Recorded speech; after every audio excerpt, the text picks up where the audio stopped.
from Pasadena, Veterans Memorial Stadium. It's another LSN Football Friday, and we've got a big District 22 5A matchup tonight as the Pearland Oilers travel to Pasadena to take on the Pasadena Memorial Mavericks in a 22 5A contest that features a couple of 6-1 teams going against each other tonight. Hi, everybody. Welcome into the broadcast. I'm Lonnie King, and alongside Ken Moore, we're ready to bring this one to you. And Ken, as I said, a couple of 6-1 teams. On paper, this should be a very good matchup. Yeah, on paper, it looks really good, but they'll be playing in a lot of wind and on grass here tonight. So it's going to be a very intriguing matchup. Pearland, a traditional power here in the state of Texas, taking on an up-and-comer, Pasadena Memorial. A losing team on last season, 3-8, but so far this season, 6-1, and looking pretty strong in 22 5A. Yeah, and they are fighting it out for a playoff spot. They'd like to surprise a lot of people tonight with a big win. They're going to have to do it against a very tough Pearland Oiler defense. It's really become the calling card for Coach Tony Heath this year. Absolutely. This is a Pearland team that has shut out 3 opponents so far this season, only gave up 3 to another. 6-point average on the season defensively. They have been very stingy. They're going to face a read option team tonight in Pasadena Memorial. So that running game for the Mavericks will definitely have to be on point if they hope to produce any points here this evening. Yeah, and it's going to have to be a ball control offense for Pasadena Memorial, and they can do that with guys like Jordan Wyatt and Reggie Turner. Yeah, absolutely. Wyatt and Turner have been tremendous on the ground this season. As an offense, they've amassed over 2,000 yards on the ground already, just a little bit past mid-season, but it's going to take a heck of an effort to try to penetrate against a tough front 7 from Pearland Oilers. Pearland comes in 4-0 in the district, and Memorial comes in just behind them at 3-1. Our third member of the crew, Jay Darnell, had a chance to chat earlier with both the head coaches. Let's check in with Jay and the coaches right now. You had a pretty big milestone last victory, didn't you, Coach? Honestly, I did not know that until somebody told me at the end of the game. It's an honor to our program. I mean, as I've always said, it's not about me. It's about our great school. Our school hit 150 wins since I've been had the privilege to be associated with them. So it's good for the school. Well, talk about this weather. This is ideal football weather, isn't it, Coach? Oh, yeah. Great weather tonight. So ought to be a fun game. Talk about your opponent a little bit, what you saw on film, and what you think you can expose tonight. Well, I mean, number one, we're playing a very good football team in Pasadena Memorial. When you look at it, we're both 6-1. Got to come out here. We've got to play good, solid football. We've definitely, hopefully, try to stop their run. Hopefully, we also run the ball. And, the old cliches, we can't turn the ball over. Hopefully, we create turnovers and make first downs and turn into touchdowns for us. Coach, your ball club's 6-1 overall. Surprised a lot of people, honestly. Did that surprise you at all?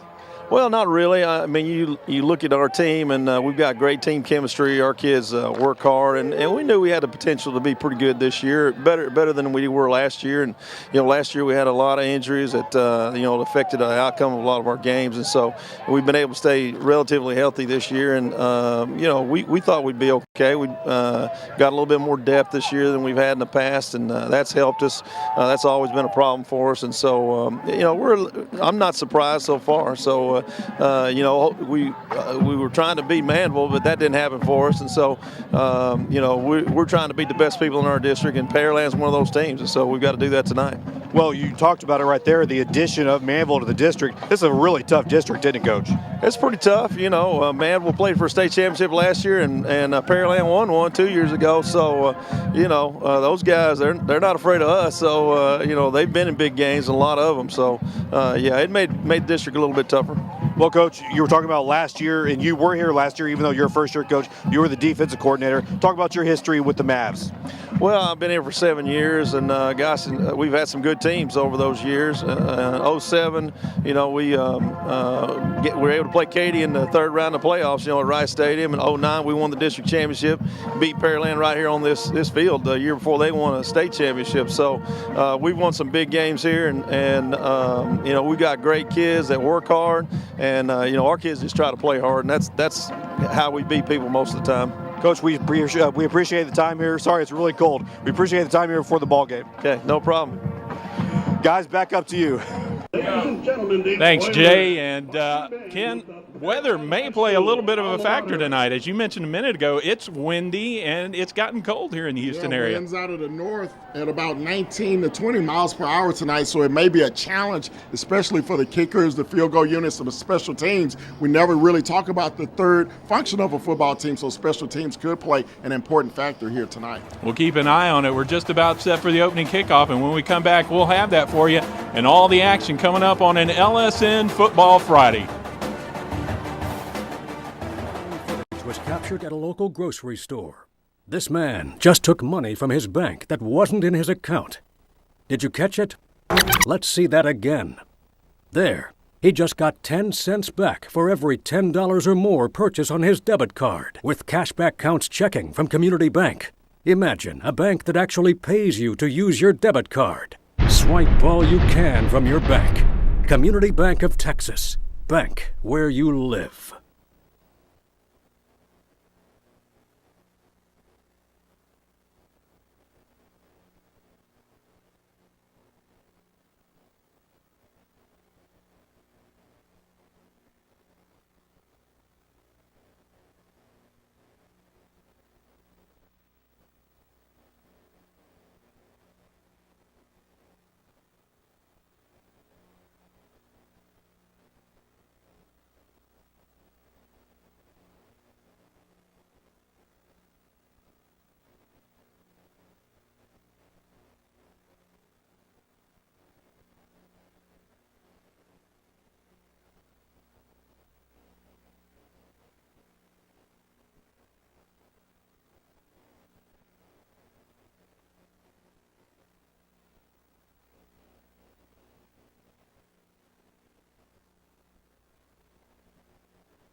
Cool and breezy Friday night here in Pasadena, Texas, just east of metropolitan Houston. And here at Veterans Memorial Stadium, the home team, the Memorial Mavericks, are set to host the Pearland Oilers.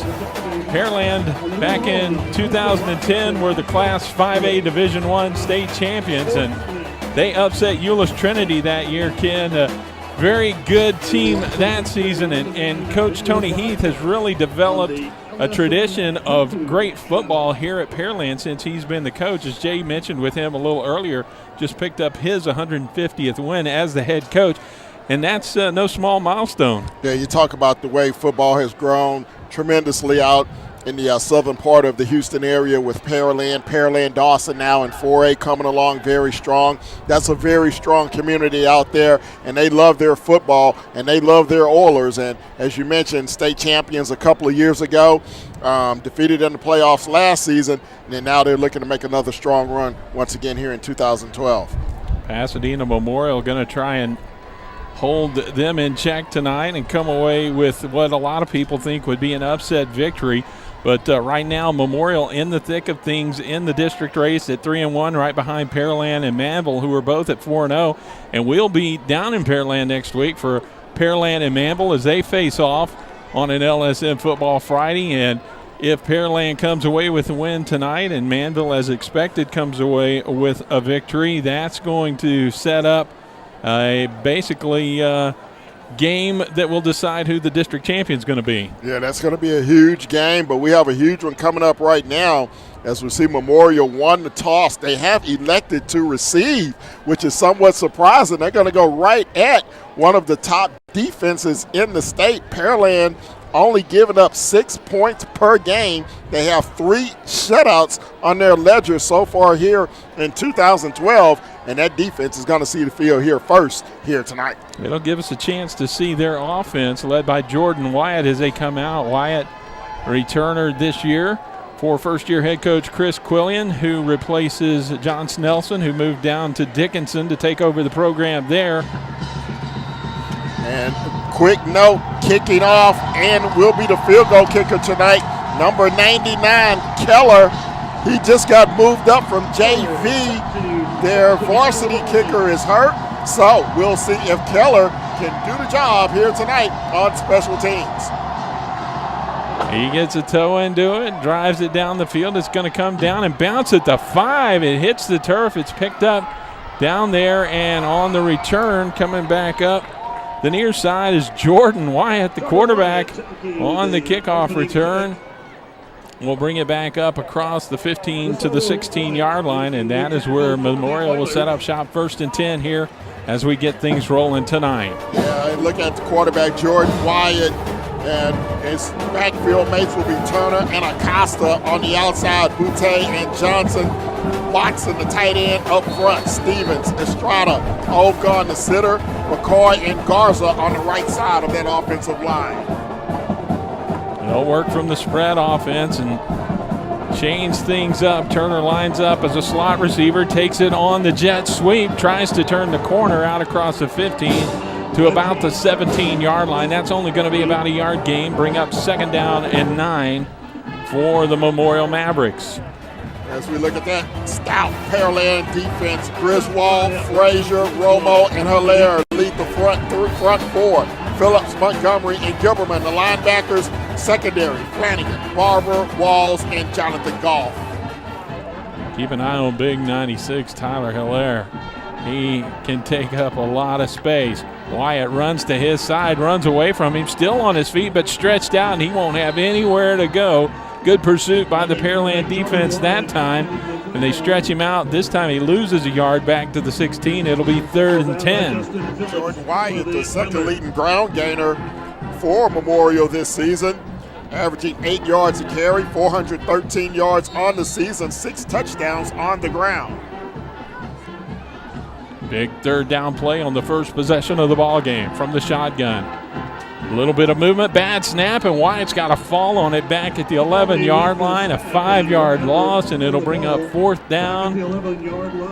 And so maybe a little bit of opening game jitters here for the Memorial Mavericks on offense, as they will have to punt it away after 3 downs. Well, one thing you can't afford to have happen is mistakes against this Pearland Oilers defense.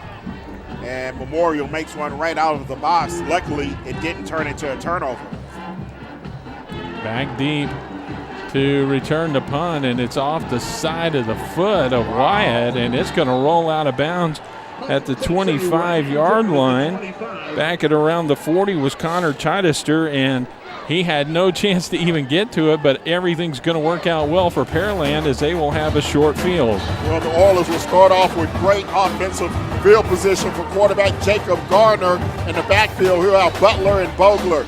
Wide receivers, Mount, Saunders, tight end Crane. Up front, Hughes, Williams, Hollis, Ika, and Salinas, the right tackle. Pearland to the line of scrimmage. Motion for Rasheed Davis, and here is Garner on the keeper on the option read. He'll take it inside the 25 down to about the 20-yard line. Second down and 5 as he picked up 5 on the play. Here's a look at the Memorial defense. Up front, Johnson, Landon, McCoy, and Cruz. Linebackers, Adea, Hernandez, and Valdez will get the secondary after this play. Bunch the trips to the right side, and they swing a little lateral out to Davis, and he tries to take it forward. He'll get another 5 yards down near the sticks at about the 15, and it's going to depend on where they spot the football. Yeah, it's going to be close to a first down. It'll officially mark him just a little bit short, so it'll be third down and about half a yard to go for the Oilers. As determined by our referee tonight, Billy Epley will set the rest of his crew here in just a minute. Fake the handoff, option read for Garner, and he carries it inside the 15 and down to the 10. He just stays in between the tackles, and they've had 3 plays and picked up 5 yards on each play. Yeah, I think the Pearland offensive line just really, the offensive line for Pearland really seemed to dominate there, just push the defensive front back at least 4 or 5 yards. That's not a good sign. It's Jay Vernier down on the sideline giving us the inside scoop.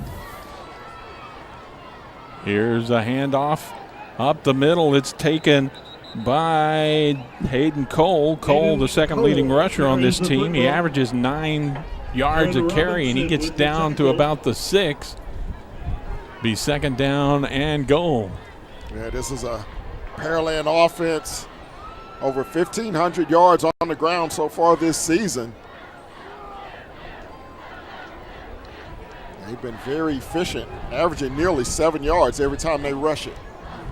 They look to the sideline to get the play call from the coaching staff. Motion by Maps, and Garner on the read, keeps it, slips by the first wave of tacklers. He's going to get down to the 1-yard line, and it will be third and goal from just shy of the end zone. Told you about Billy Epley, our referee tonight. The rest of his crew, umpire is Thomas Casper. The head linesman is David Nix. Randy Chapman is the line judge, and Henry Pickett is the back judge. Those gentlemen in charge of keeping this one under control tonight. And there's Garner up the middle and into the end zone. Touchdown, Pearland. Well, the Oilers made it look very easy on that drive. Nothing fancy about it, just plowing ahead against that defensive front of Memorial, and the Mavericks unable to hold their guard as Garner goes in from 1 yard out for the score. 5 plays and they get into the end zone, and here's Keller on to attempt the extra point for the Pearland Oilers. Good snap. The kick is on its way, and it is through, and that tacks on the point with 7:40 to go here in the first quarter. Pearland jumps out on top 7-0 on an LSM Football Friday. Banking, but better. Shell Federal Credit Union. Perfect credit not required. Shell Federal Credit Union. No matter where you work or live in Harris County, you're welcome here with full service banking. More for you at Shell FCU. Banking, but better. Shell Federal Credit Union.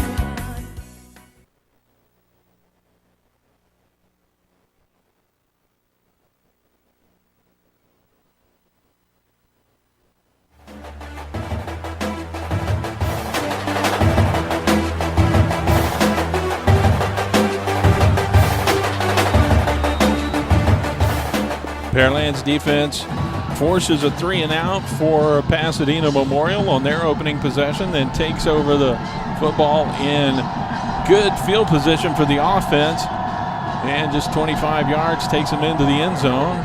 Keller with the kickoff, his second of the night. It's going to come down to Wyatt at the 10. Now a little Statue of Liberty play, and Boutte has it. He's out to the 30, 40 still on his feet, across midfield, back toward the numbers, and he's brought down at the 41-yard line, and a great return on a little misdirection on the kickoff. That was unbelievable planning on the part of Pasadena Memorial, and they executed that magnificently.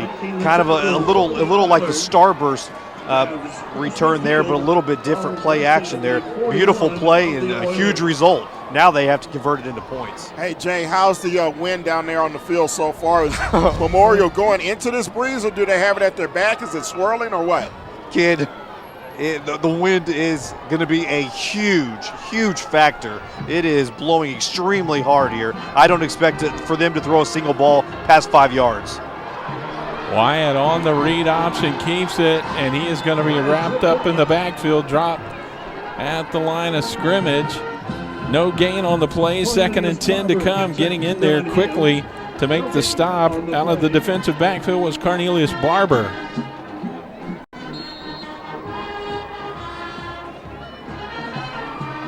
Pearland has jumped out to the early lead here. Memorial trying to answer. Reggie Turner on the sweep. Tries to turn the corner, gets the edge, and turns it up inside the 30, and he's out of bounds at the 26-yard line. 15 yards on the carry. Nice run outside that time by Turner. He was able to use his speed to get outside.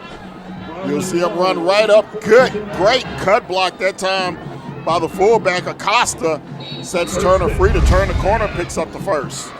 Justin Acosta got injured in the first game of the season against Clear Creek last year in his junior season, and that was critical to Memorial, as carrying it straight up the middle this time is Jordan Wyatt on the keeper, but he has been vitally important in their offensive scheme this year, as you saw with that block on the run by Turner.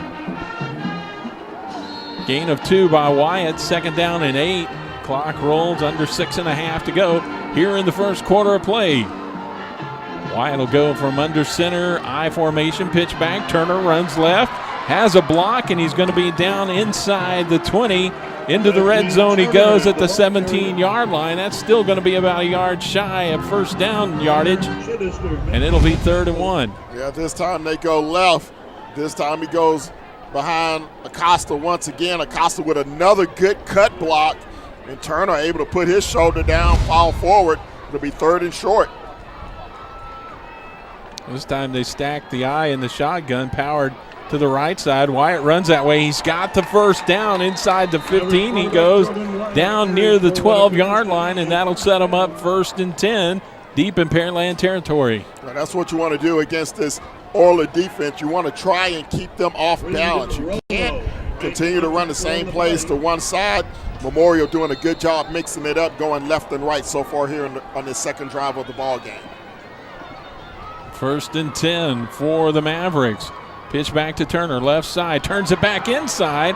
He'll be down inside the 10 to about the 8-yard line. It's going to be about a 4-yard gain, bring up 2nd and 6. Reggie Turner, a very explosive runner, just under 1,000 yards on the season, 997, averages nearly 9 yards a carry. He has 11 touchdowns on the season so far.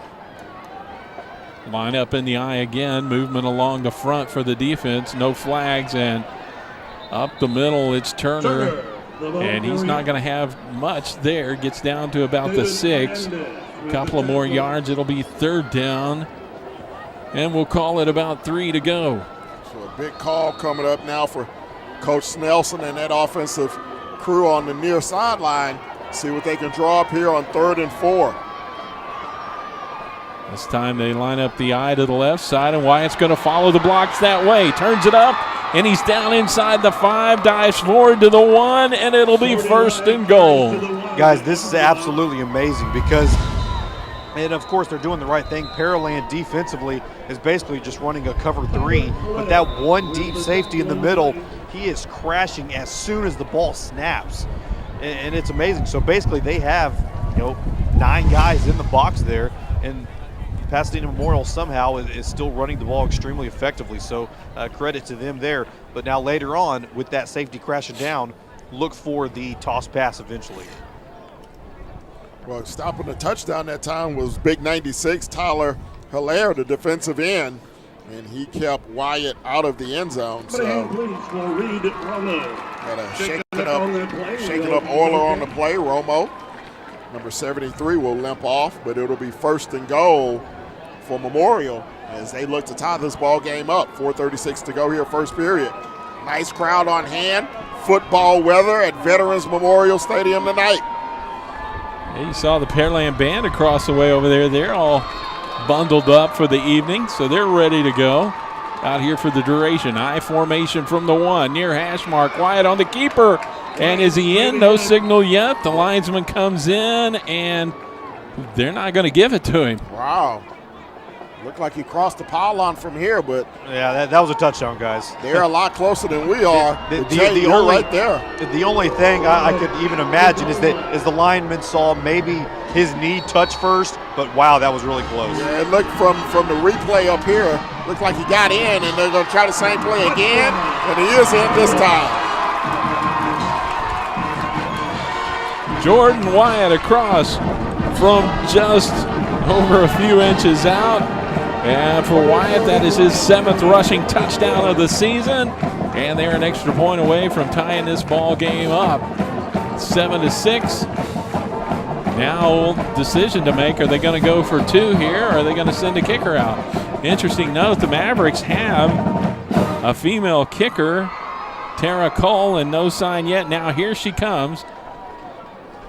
They wait. They leave that defensive unit guessing till the last possible second, and she will come out to attempt the extra point. Good snap. The kick is back. It's up and good, and we're all tied up. 4 minutes to go on the first quarter clock. All knotted up here at Memorial Stadium, 7-7 on an LSN Football Friday. This is not my home. There, I said it. They don't have pictures of my kids. They don't have my yoga mat. And still, I feel at home. Could it be the flat screen TV? The not so mini fridge? The different free dinner almost every weeknight? Or maybe it's all of the above and all the rest. Am I home? Nope, but it almost feels that way. Homewood Suites by Hilton. Be at home.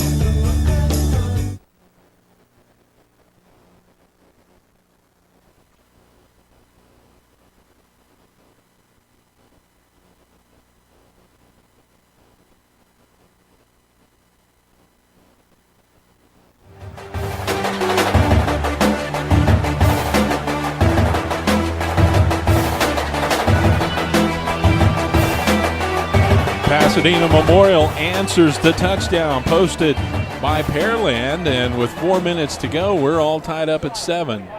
That was a 10-play, 41-yard drive after the excellent kickoff return. Took 3 minutes, 40 seconds off the clock. 1-yard touchdown run by Jordan Wyatt on the sneak. We're all tied at 7. 4 minutes to go here at Veterans Memorial Stadium.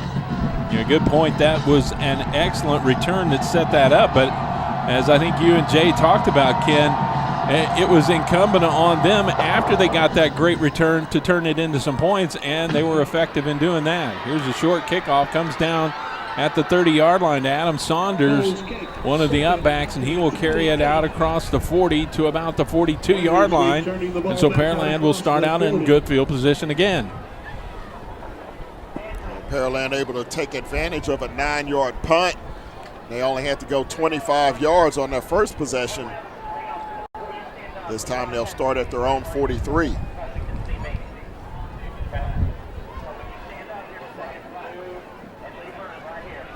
And the Pearland offense will be led back out by Jacob Garner. He's a senior this year. Saw the flag straight out in the breeze here tonight. A strong wind, and here is Saunders on first down. He gets the carry and will carry it from the 43 out to about the 45-yard line. That'll be a 2-yard gain where he's stacked up there by Daniel Resendez. Adam Saunders, 93 yards on the season so far. Only 10 carries. He averages 9 yards a burst. Wyatt, a little movement before the play. You saw his numbers there, but the play is whistled dead before it ever gets going, and this is likely going to back up Pearland 5 yards. Yeah, the tight end, 86, turned around. Looks like he was just trying to hear the play, but that drew Memorial into the neutral zone. Pearland does not hurt themselves with penalties a lot. That's been one of the secrets to their success on offense this year, is they're able to move the ball without backing themselves up. Now there is some discussion down here among the officials, and we'll see what the call is going to be here. It's Billy Epley. Before the snap, false start on the offense, 5-yard penalty, second down. It's going to be on Jake Crane, the tight end, as we mentioned, on the right side. He just got up to look to try to hear what the quarterback was saying, but that movement caused the interior of the defensive front of Memorial to jump into the neutral zone, so that's going to be a false start against the Oilers. It'll back them up. It'll be second down and 13 back at the 40. You saw the back of Chris Quillian, the head coach, first-year head coach at Pasadena Memorial, and he's talking with the linesman now. He would like a big defensive stop from his team right now on this possession, as we're in the last stages of the first quarter here. Pearland might mention that they've got some alternate helmets tonight. You know, they normally go with the black helmets and the P encircled as their logo on the side of the helmets, and they're going with the white helmets here tonight. It's a good look for this road uniform. Here's a quick pass, and it's completed to the tight end. Making the catch that time was Trey Smith, the 6'2 senior, and he gets about 7 yards on the carry, on the catch, and it'll bring up third down and about 6. Garner on the season through the air, 50 of 89, 583 yards, 4 touchdowns, only 1 interception, completing 56% of his passes.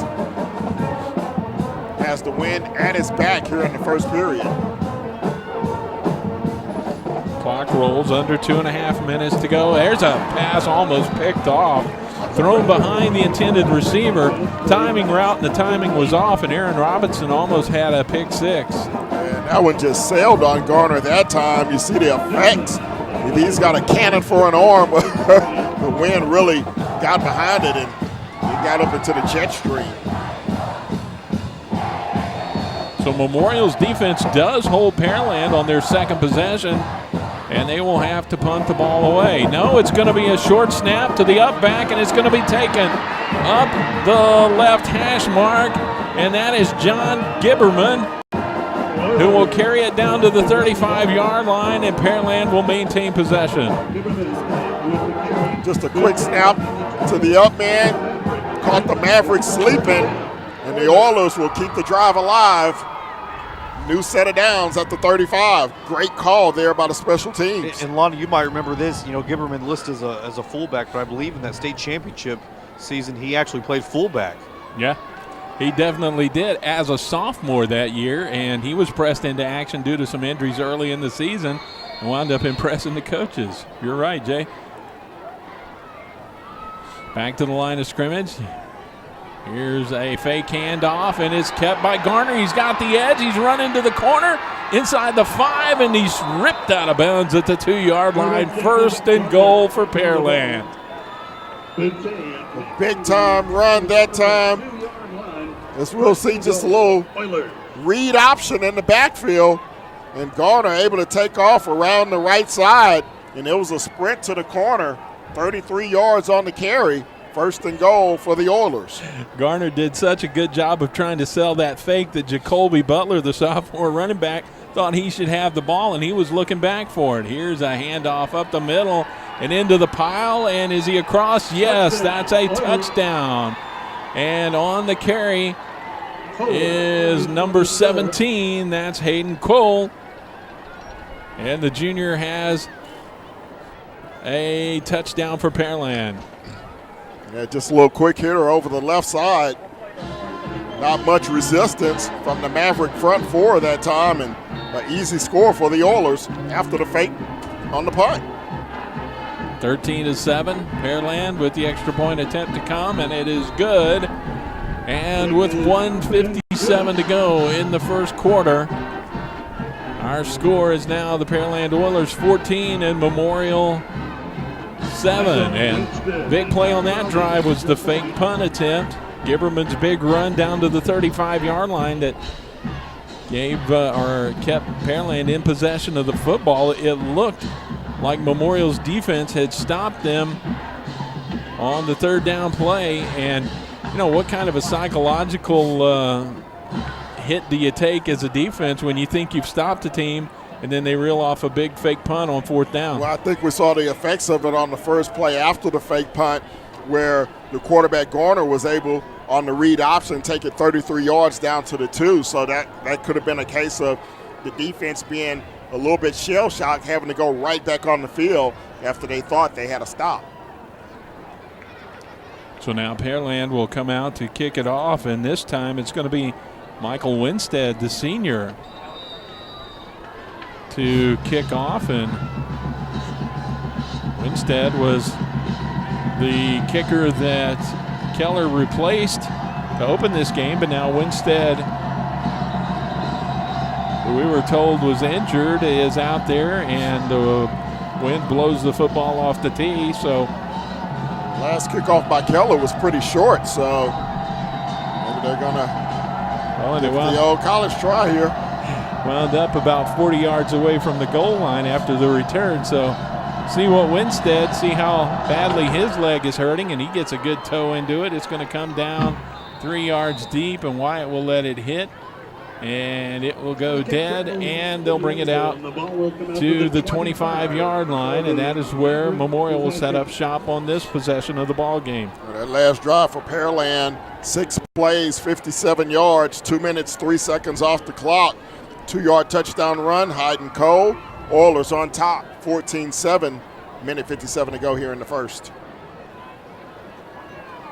See the offense down on the field, meets with the offensive coordinator, and that is Ron Frick. He's also the quarterback coach, and he sends him out to the line of scrimmage. Now we wait on the officials, and just now whistling the play clock into motion. And on first down, a keeper for Wyatt, and he gets back to the 25, maybe pushes forward for about a yard. We'll see where they spot it. It's going to be 2nd and long as they put it at the 26, 2nd and 9. And this is a Memorial offense for those seeing them for the first time this season. They're about 90% run and about 10% pass. 2,100 yards on the ground, only 655 through the air, but they'll throw it here. And Wyatt has a receiver and had him in the hands, and it was tipped and falls incomplete. That was Medellin, who tried to make the catch cutting across the middle, and he was open, but the pass sailed on him. Yeah, you'll see just a quick little 3-step drop out of the shotgun. Good, strong throw. Hit the receiver right on the money. Just couldn't bring it in. Probably not used to being thrown to. 3rd down and 9. Wyatt going to throw again, and this one is picked off, intercepted, and coming back the opposite way. This is number 28. That's Marlon Walls, and he's carried it down to the 10-yard line, and Pearland with a big turnover sets up their offense in great field position. Don't throw the ball more than 5 yards in this win. Yeah, well, it was tipped a la J.J. Watt right there at the line of scrimmage, and that caused the interception right into the arms of Walls, and he brings it back inside the 10. It'll be 1st and goal for the Oilers. Watson had a shot at him, the tight end, to make the tackle, but slipped away from that, did Marlon Walls, and he carries it down to the 9-yard line where it's 1st and goal for Pearland. A little over a minute to go here in the first quarter of play. So now they'll try to put a little daylight in between themselves and Pasadena Memorial. We talked about turnovers and how Memorial couldn't afford to make them. There's a huge one right there, and Garner follows his blocker straight up the middle, inside the 5, down to about the 2-yard line. Again, this is another quick changeover for the Memorial defense. Again, off the field, now having to rush right back on their backs to their own goalpost. Well, it'll be a huge victory for them if they can keep Pearland out of the end zone and force them to a field goal. Offset the fullback to the left side, and Garner tries to follow him into the pile, and he's going to be stacked up and knocked backwards. Gomez got in there, number 15, Thomas Gomez, senior defensive back. He's also a backup QB if they need him. Timeout, White. That's their first timeout of the half. And Pearland wants to take advantage of this wind, which is at their back right now. Yeah, absolutely, just in case they have to kick a field goal. They may not want, even if it's a 20-yarder, it may be an adventure. Kicking into this that we have going on here tonight is you see the clouds overhead. Mostly cloudy night here in the Houston area, in a pretty gray day for the most part, as the cold front finally blew in. It finally got some football weather here in South Texas, so got some of that heat out of here. Letter jackets across the way. The Pearland Memorial drill team down below, they're bundled up as well. Should be a great night for the Flag Girls. Hopefully they won't get blown away. Well, we'll see them at halftime. But right now, Pearland out of the timeout, going to bring it back to the line of scrimmage. 32 seconds on the first quarter clock. 3rd down and goal from the 2-yard line. And this is a big play for the Memorial defense right here. Now, this is huge in this ball game early on. See if they can come up with a stop. Handed off, Cole up the middle again, and he lowers his shoulder and gets it into the end zone for the 3rd touchdown of the first quarter. I tell you what, if anybody wants to know what Tim Tebow would look like at running back or fullback, that's it right there. He just lowered his shoulder and bowled his way into that end zone. He was not going to be stopped on that play. Sometimes when you're just bigger and stronger, all the technique in the world really doesn't matter. And Hodden Cole with his 2nd touchdown run of the night. So it's 20-7. Winstead is on to attempt the extra point, and it is good. And so Winstead has reappeared and kicks it through, and it's 21-7 with 26 seconds to go here in the first quarter. And that was, again, all set up by the big interception by Marlon Walls of a Jordan Wyatt pass, his 7th interception of the season. Well, you look at Pearland and their field position so far on their 3 possessions. First possession after a short 9-yard punt started at the Memorial 25-yard line, so they only had 25 yards to go for their first score. Second drive was a nice 57-yard drive in 6 plays. Then the interception on the last drive by Walls set up the Oilers from only 9 yards out. So Pearland working with a short field here in the first period, taking advantage to lead by 14. Winstead tees it up at the 40-yard line.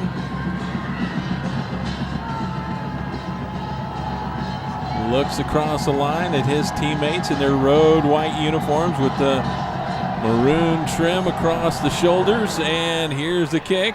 It's going to come down in the end zone. Boutte is going to fall backwards and take the knee about 4 yards deep. And again out to the 25-yard line. Memorial will set up shop. This time now trailing by 2 touchdowns. Well, so much for Winstead. Been a little gimpy tonight. He's taking advantage of the wind on these last 2 kickoffs to put it into the end zone, and Memorial will have a long field ahead of them. 27 seconds to go here. They trail by 2 scores. 1st and 10 at the 25-yard line. Wyatt with the empty backfield. Now Turner shows motion. Sweep, fake it to him, and Wyatt keeps it around the corner. Out of bounds across the 30 to the 34-yard line. Give him a gain of 9 yards on first down. It'll bring up 2nd and a yard to go. Those were great cut blocks on the outside. There was 2 of them. I couldn't catch a number. I saw 29 and 72 looking down at the roster, but those were both great cut blocks, and that really allowed him to spring open for that outside gain. Yeah, Justin Acosta, the fullback, number 29 that you just mentioned, he is really an overlooked but key part of this offense. He went down early last year, and they really could not get things going the rest of the season. Here's a handoff to Turner. He gets a yard, but that's about all he needed. That should be enough for a first down at the 35. Yeah, a little split backfield action that time. Excuse me, that time. Quick counter inside. Pick up the necessary yardage for the first down, and that'll probably be the last play of the first period. Well, our referee, Billy Epley, resets the clock. It starts in motion. It'll wind down under 10, and that will be the final play of the first quarter. So we're through 12 minutes of play, and our score is Pearland 21, Pasadena Memorial 7 on an LSN Football Friday.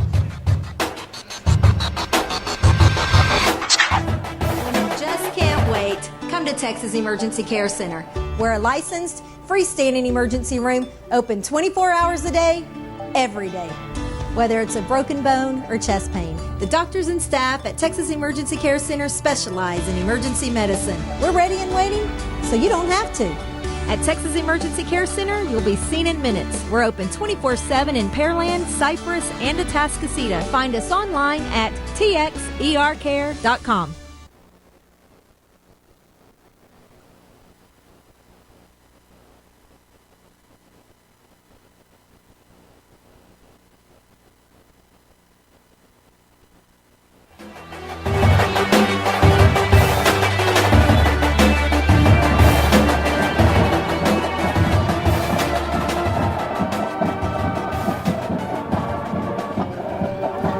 Pasadena Memorial Stadium. Lonnie King, Kim Moore, Jay Darnell, the entire LSN crew here with you on a Friday night, and a cool, breezy Friday night. Pearland with a 2-touchdown lead, Memorial with the football, and Wyatt on the option read keeps it straight up the gut, out across the 35 to about the 36-yard line. 2nd and 9 to come. Lonnie, did you say a cool breeze? Is that what you said? As you're nestled up there with a big, huge jacket and headgear. Yeah, Jay, you know how it is. We're living in the real world. It's not too warm up here, Jay. It's pretty breezy upstairs as well. Trying to paint a rosy picture here, folks. Here's a sweep to Turner. On the jet sweep, he turns the corner up across the 35 to about the 38-yard line. That's a couple of yards of positive yardage for Turner, and it'll bring up 3rd down and 7. Yeah, good pursuit that time down the line of scrimmage by the defensive lineman Ronnie Frazier, tracking Turner down from behind, limiting him to a short gain. So now it's going to be 3rd and long for this Maverick offense. And they'll work from the shotgun. Roll out, and pressure comes across the middle, intended for Watson, the tight end, who was trying to go back the opposite way and throwing across the body. Wyatt couldn't get it to him, and it's incomplete, brings up 4th down. Yeah, the pressure coming this side from up top. You see Givens coming in untouched. He puts the heat on the quarterback, causes him to make an errant throw, and it's going to be 4th down for the Mavericks. And a little short formation, a quick punt, and it's taken by Chichester. He's out across the 40, 50, flag in behind the play. Into Memorial territory he goes, and he's brought down finally at the 33-yard line.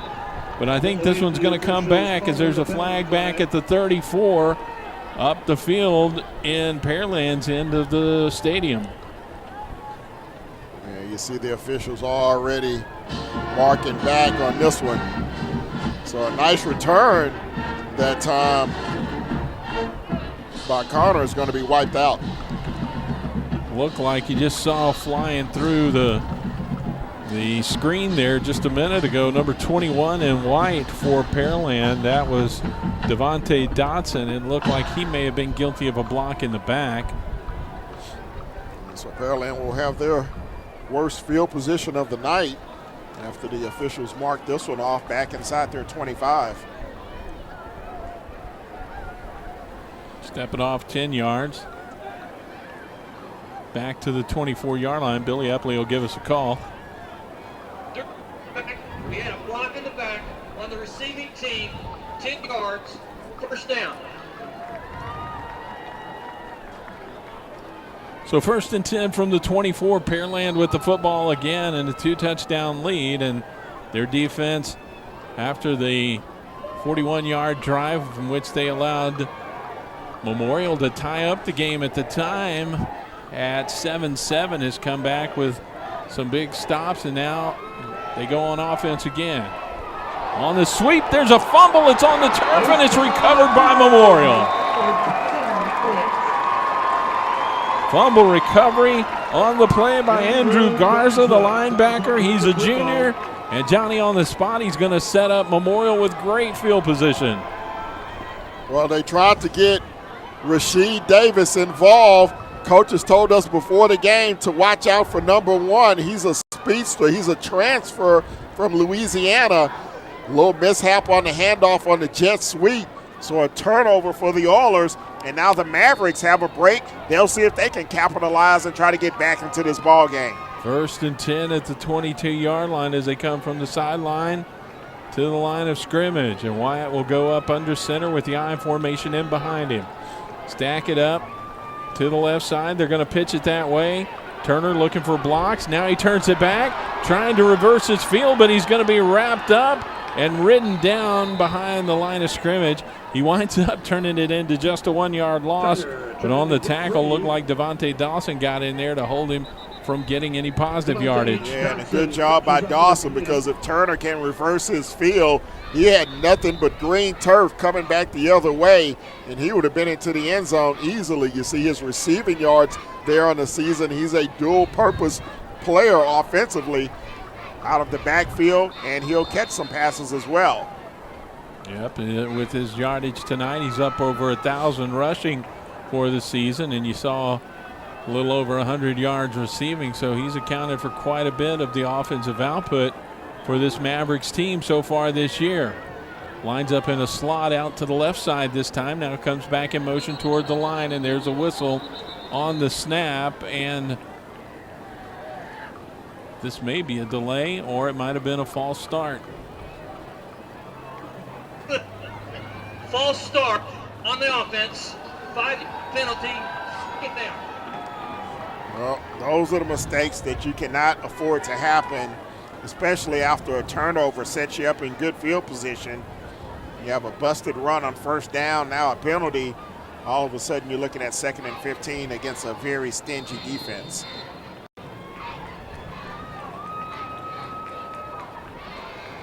Where you had the ball in your face in the first quarter, you've now got it at your back. It might have knocked down a pass in the first period, but now may put a little air underneath it. But Wyatt will throw, has a man down the field, and it's Watson, and he can't hang on.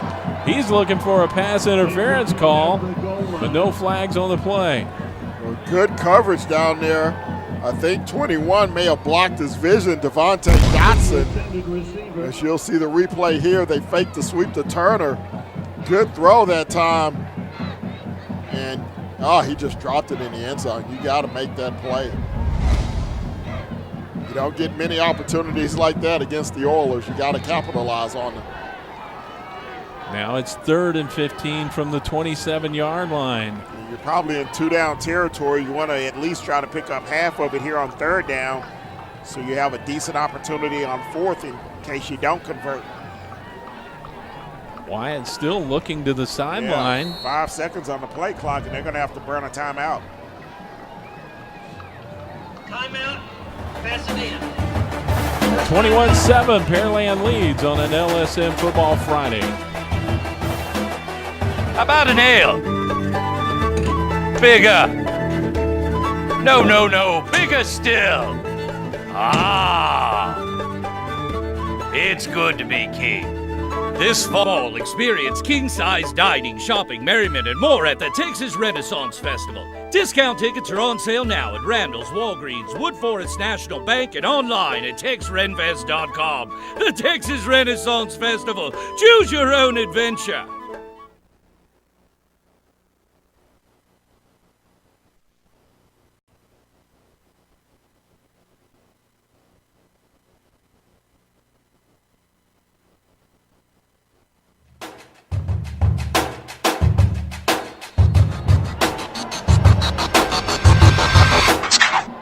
Memorial out of the timeout.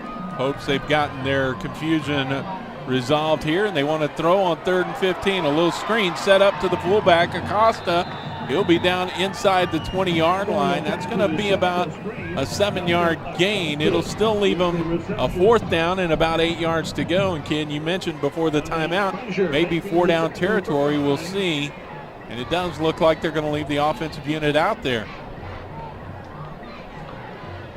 Looks like they're going to go for the kick now. They're going to send a lineman out there.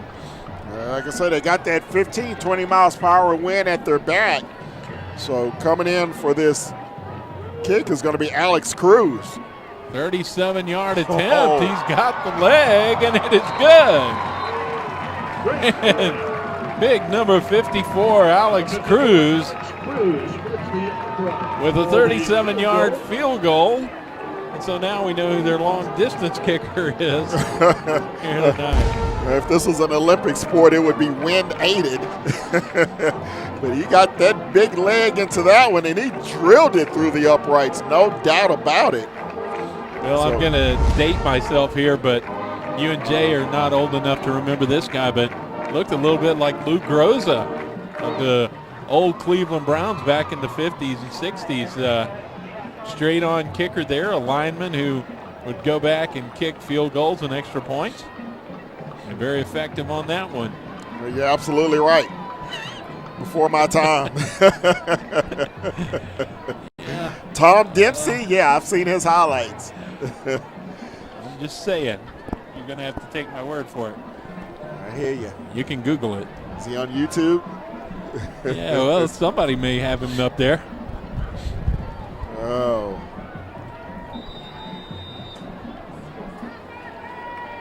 Three-play, 7-yard drive after the fumble recovery by Andrew Garza set up the 37-yard field goal by Alex Cruz. Pasadena Memorial trims the lead to 21-10.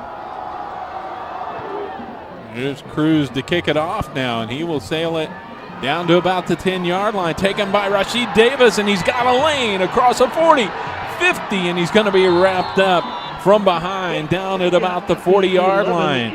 Brought down after the great return by Andy Vasquez, but set up in good field position now is the Pearland Oiler offense. Well, that's some of that tremendous speed the coaches were telling us about in pregame to be on the lookout for from Rashid Davis. And you'll see him protect the football there at the end. He had the fumble on his first carry. Didn't want to cough it up after that nice return. So once again, Pearland starting a possession in Maverick territory.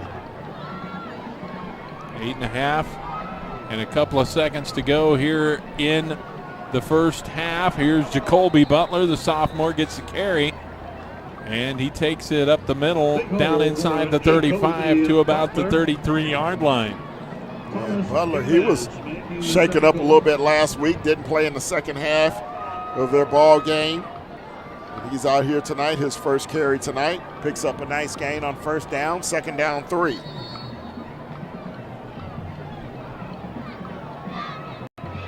Clock rolls, and Pearland trying to move down for another score here. 21-10 lead. Here's the option keeper by Garner, stacked up in the middle. Nice job by Resendez, the nose guard, who got low and wrapped up Garner around the knees. He gets a couple of yards close to the sticks, and they're going to say he got enough. No, they're going to say he's a little shy. 3rd down and just inches to go. And definitely 2-down territory here for the Oilers going into this stiff breeze. So Probably look for a quarterback keeper here from Garner as he's all alone in the backfield. And he will run it to the right side, has a first down, looks for a block, and his offensive line just blew out the defensive front that time, and he had about a 3-yard cushion before he saw a black jersey down there. That's one of those plays where you say, look, my quarterback's going to run it, stop it if you can. They couldn't. 4-yard gain, easy first down. Good blocking on that right side by 11 Bogler and Hayden Cole, who has a couple of scores on the night himself. They can line it up and just power the football up the field. Nothing really fancy about it. Now they're going to swing a pass out to Davis on the lateral. He's going to drop the knee at about the 30 or check at 27-yard line. That's going to be a loss of a yard. Bring up 2nd and 11. Yeah, that's a dangerous play. Good penetration at that time by the Mavericks on the right side of that defensive line. Trap Davis in the backfield, force a loss on the play. It's time they bunch the trips out to the left side of the formation. Send everybody out that way. Empty set in the backfield. Garner now wants motion from Butler. Fakes the jet sweep to him, keeps it himself on the read, and takes it down to about the 25 before he's driven backward by the pile. They'll give him forward progress down inside the 25, but it'll be 3rd and long. Yeah, first Maverick there was Nicholas Hernandez. You see it here on the replay. He's running over that left side, and Hernandez meets him in the hole and turns him away. Good stop. Be 3rd down and 9. So we've said it a couple of times already here in the first half, but this is another big down for this Memorial defense. They need to hold right here, keep this to within 2 scores as we move down toward the end of the first half. And there's a little swing pass intended for Davis, and he's had a case of the drops tonight. He hadn't held on a couple of times, and that's incomplete, and it'll bring up 4th down and 9. Again, these kids for the first time this season playing in real chilly temperatures, and Davis with the gloves on hasn't been able to hold on to it. So it's going to be 4th down now for the Oilers. They're kind of in that no man's land at the 26-yard line. Garner goes out, and the backup quarterback, Kalen Johnson, number 5, comes out there for the 4th down play. And now we've got a whistle and a timeout as Tony Heath and his staff want to talk things over.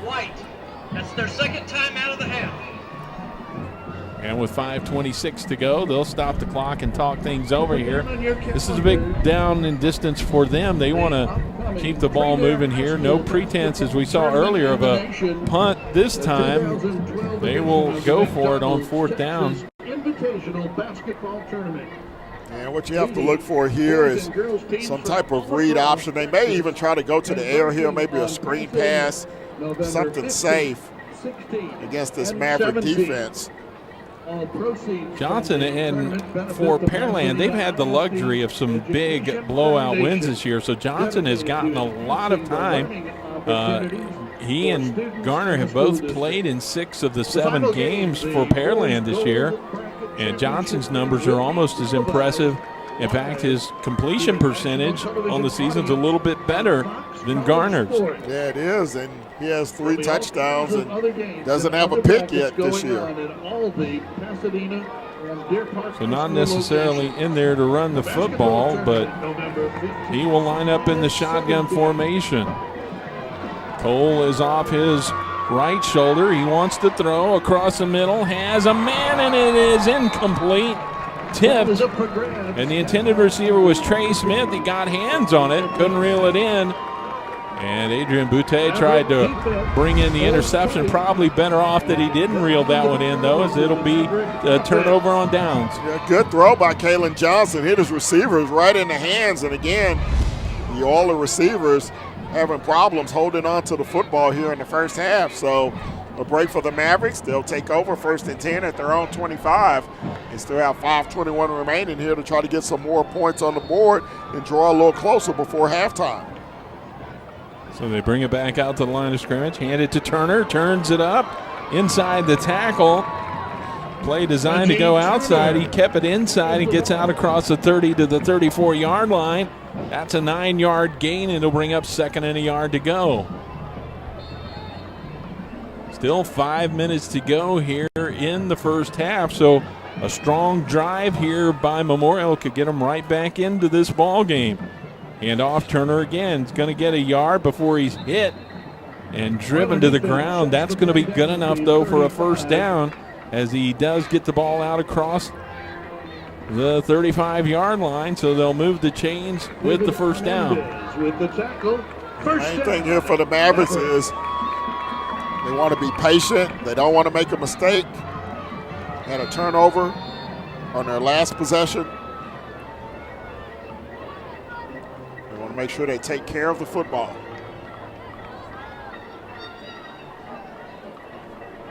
Wyatt looks over the defense, checks his running back. Play action, wants to throw, has a receiver, and the pass is caught. Completed out to number 25. That's Gabe Medellin, the senior wide receiver. Makes the catch out at the 44-yard line. Another 9-yard gain, 2nd and 1 again. Yeah, for Medellin, his 3rd reception on the season. Quickly back to the line of scrimmage. They're going with the no huddle. Here's Turner. Takes it to the outside. Now he tries to find a lane. He will turn it up, and second effort will get him a yard, and that's about what he needed. And from the spot, though, they're going to say it's just shy. It's going to be 3rd down. He needed to get across the 45, and he got to the 45, so 3rd and inches to go.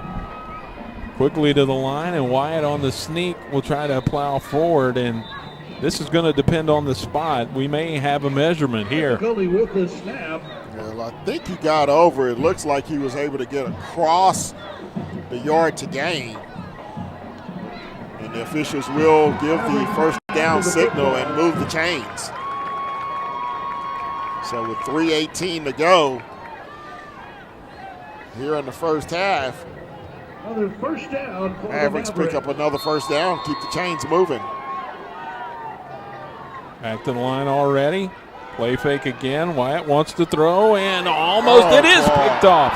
Intercepted, and that is taken by Devontae Dotson, the 2nd pick of the night of Jordan Wyatt. And it will give Pearland the football at the 49-yard line. Now, that's a huge play in this ball game. You see Wyatt, he has times he just puts too much on the football, overshoots his receiver. He was going for Johnny Watson, and there for the pick. Number 21, Devontae Dotson. So now instead of the Mavericks being able to draw closer, Pearland has a chance to really have some separation going into halftime. 2nd turnover of the first half for Memorial. This one stops a drive that they were trying to take down the field to get back into this ball game, trailing by 11. Now Pearland with the football. Butler takes the handoff. Check it. That's Saunders who's checked in, and he will get the run down to the 48-yard line. That's about a yard gain. 2nd and 9 to come. Sets the clock in motion, and we roll under 3 minutes to go till halftime. And Pearland with only one timeout remaining. They still have plenty of time. They're in excellent shape right now. From the shotgun again. Play fake. Garner under pressure, steps up, throws, and the pass is almost picked off. We've got a flag back up behind the line of scrimmage in the shallow secondary, and we'll see what the call is going to be here. Looks like it's going to go against Pearland from the reaction of Pasadena Memorial. Yeah. Couldn't really make out what happened. Maybe illegal lineman downfield. Looks like the preliminary indication. Now they want to determine if they want to take the penalty or if they want to take the play. If they take the play, it'll be 3rd down and 9. It's almost a pick, it looked like. Yeah. Have an ineligible receiver downfield on the offense. 5-yard penalty. 2nd down. That was Butte and Andy Vasquez Two defensive backs for Memorial that collided with each other, and one may have prevented the other from making that interception right there. Well, I'll tell you what, with that only being a 5-yard penalty, I would have been inclined to take the play, force it to be third down. I don't know if you want to give the Pearland, 2 more opportunities here. Now, if it's a 10-yard penalty, then, you may go ahead and take the penalty, but only being a 5-yard infraction, I would have elected to take the down. It's down to 1 on the play clock. They're not going to get this off. Now they got to take their last time out, does the Oilers. And we'll take it with them. 21-10, Pearland leads on an LSF Football Friday. Busy in here. Yeah. Progressive Mobile is really catching on. People can do it all. Get a quote, buy and manage their policies. It's great. Well, what's with the music? Dude, get a car insurance quote. I'll let it go to voicemail. Putting it on vibrate. Middle pass.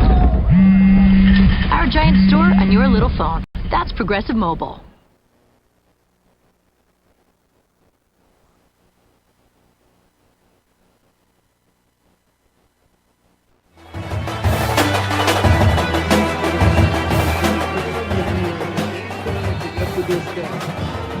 Two minutes, 2 seconds to go in the first half, and Pearland with the football.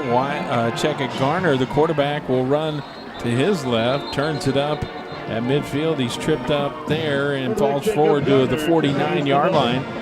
Gets the 5 yards back that they gave away on the penalty, so now it's 3rd down and 10. And the clock rolls. It'll be interesting to see what they draw up here. Again, Pearland going into the win here in the second period. And they're going to switch quarterbacks as Kalen Johnson, the junior, will come back in at quarterback now for this 3rd down play. And again, they're under 10 seconds on the play clock, all the way down to 5, now 4. Not in a hurry with the 11-point lead. They'll get the snap off. Pressure comes. He dodges the first wave, but he's going to be wrapped up and dropped back behind the line of scrimmage. A 1-yard loss, and that'll go down as a sack for the Memorial defense. So now we'll see if Memorial will spend the timeout. They have 2 remaining. 1:09 to go here in the half. Pasadena Memorial, that's their second timeout. So the Mavericks will burn a timeout now, have an opportunity to get the football back. So we'll see if they go for the punt block or if they try to set up the return. Probably be more inclined to try to set up a return, as Pearland will be kicking into this stiff wind. Oh, we saw a gadget play on the kickoff return early in this ball game by Memorial. Maybe they've got one of those for a punt return. There you see the Memorial Maverick band. And just like a football team loosens up before the game, they're loosening up before halftime down there. Guys, the problem with running a punt return here is that you can't really predict where the ball's going to be. That thing could go 10 yards down the field, and if it does, then you're not going to be able to set up any type of return. So at this point, you might just want to bring all 11. We'll see, they've had a little bit of time to talk about it. Chris Quillian, the head coach, is out there with his special teams unit, and it doesn't look like they're sending anybody deep to set up a return, so they either don't buy that there's going to be a punt here or else they are going to go for it. They're set up in a standard defensive formation, though.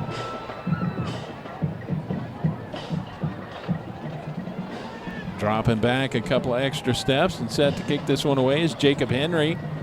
And he will angle this punt away to the right side. It's going to come down, bounce at the 25, take a Pearland roll, and it'll roll dead at the 21-yard line. Coverage downs the ball. And with just under a minute to go here in the first half of play, 79 yards separates Memorial from Pay Dirt. We'll see what they can do here with just under a minute left on the clock. 27 yards on the punt.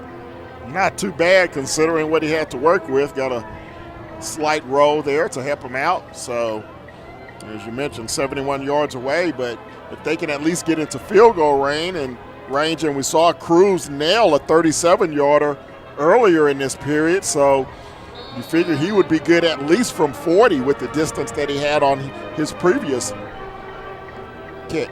And a field goal would be big here before halftime. Cut it down to 8 if they could convert. Here's Turner on the sweep, gets it out across the 26.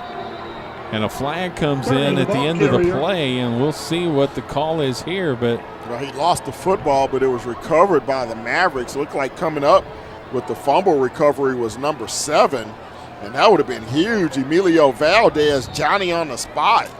Wow, that would have been a game changer. Yeah, and it was actually a beanbag instead of a flag that came in there. A beanbag marking the spot of the loose ball. And here's Wyatt on the keeper. He carries it out for a couple of yards. Now, they're making some positive yardage here, but the clock is rolling down under 15 seconds to go now, and they are running out of time as they bring it back to the line of scrimmage on 3rd down, and we'll call it 4. I think they just want to be conservative here. Run out the clock. Wyatt will tuck it under. He's still on his feet, reverses his field across the 30, he 35. fumbles the ball. I think he was trying to keep it alive there with a little lateral, and it's going to go out of bounds. Wow. And that will bring us to halftime. So a little bit of excitement there for a minute. And Pearland's got the halftime lead. See if Jay down on the sideline. Yeah, guy, we're in a hurry walking back here to the locker room. But Coach, real quick, walk me through your thought process on that fake punt. On the fake punt, we looked at it on film. We saw if the numbers matched, then we'd take it. And that time the numbers matched, and so we had the opportunity and we did it. Well, Coach, offensively, the first 3 drives you scored touchdowns. What kind of bogged y'all down there at the end? Yeah, I mean, penalty. You get penalties and illegal men downfield, knock you in 2nd long, makes it tough. You fumble the ball when you got opportunities there. We killed ourselves. I mean, we just got to be able to open it up, go inside and out, and be able to control passing, and hopefully good things will happen. Thanks for the time, Coach. Guys, back up to you. Thank you, Jay, and thank you, Tony Heath. His Pearland Oilers have a 21-10 lead as we are at the half here at Pasadena Veterans Memorial Stadium. Back with more on an LSN Football Friday. Nestled in the comfort of the Texas Gulf Coast, Deer Park, Texas continues to prove why the birthplace of Texas is on everyone's mind. Voted best affordable suburb by the Bloomberg Business Week, Deer Park is home to many businesses and continues to grow in population and industry. With its close proximity to the Houston Ship Channel, Deer Park is home to many industrial leaders like Dow and Shell. Voted in the top 10 most affordable places to live by CNN Money, Deer Park lures many new residents year-round.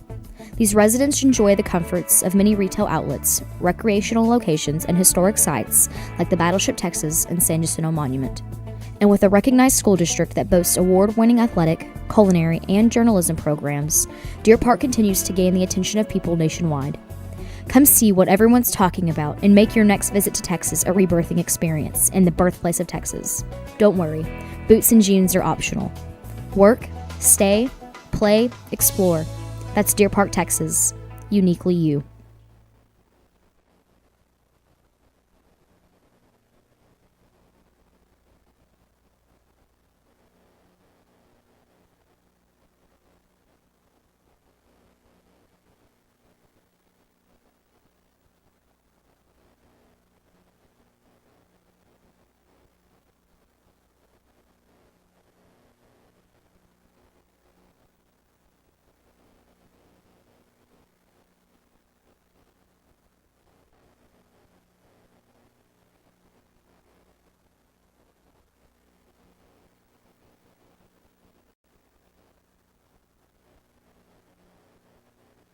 Kylie Furr, Destiny Walker, and Victoria Wyatt.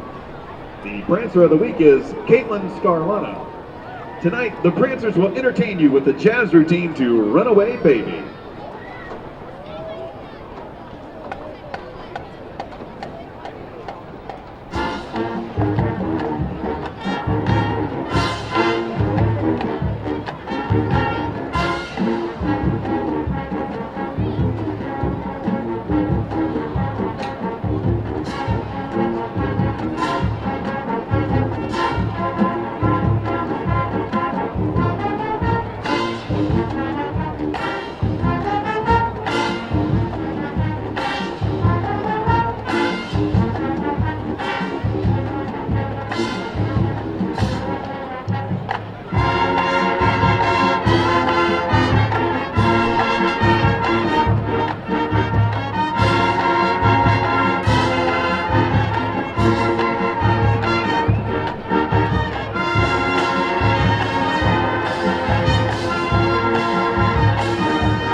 Pearland Prancers would like to thank their sponsors, Prodigy Health Suppliers, CMMG Properties, PVG Global, and Malibu Tan.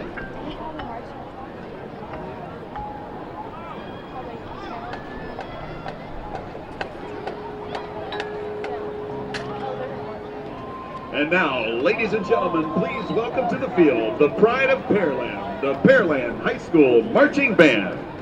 The band is under the field direction of drum majors Megan Hamill, Teresa Reiner, Madeline Gregory, and Benjamin Hightower.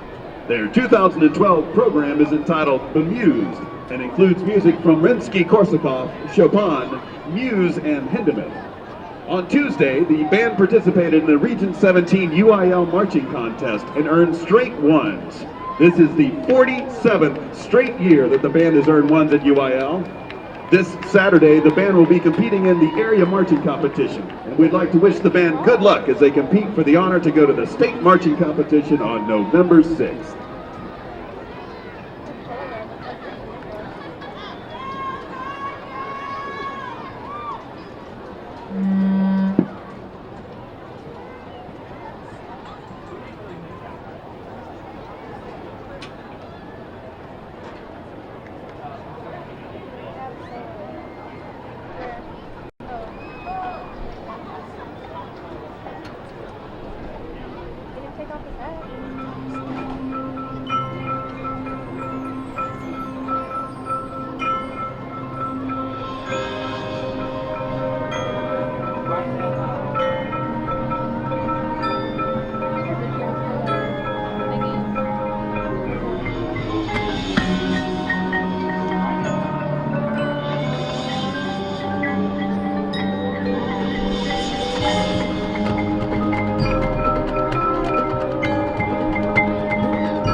Sponsors would like to thank this year's van trailer sponsors for their generous support. Platinum sponsors St. Luke's Community Emergency Center Pearland. Gold sponsors Big Coppinger Family YMCA. Silver sponsors Corporate Wear USA, Coastal Eye Associates, and Challenge Office Products. We appreciate your generous support. Thank you, ladies and gentlemen. Have a great evening, and go Oilers!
Ladies and gentlemen, please welcome the award-winning 2012 Maverick Sidekicks. Dance officers are Lieutenants Michael Ferguson and Mariah Romero, Captain Allison Wheeler, Major Rebecca Lopez, Lieutenant Colonel Haley Baswell, and the Colonel Marissa Montemayor.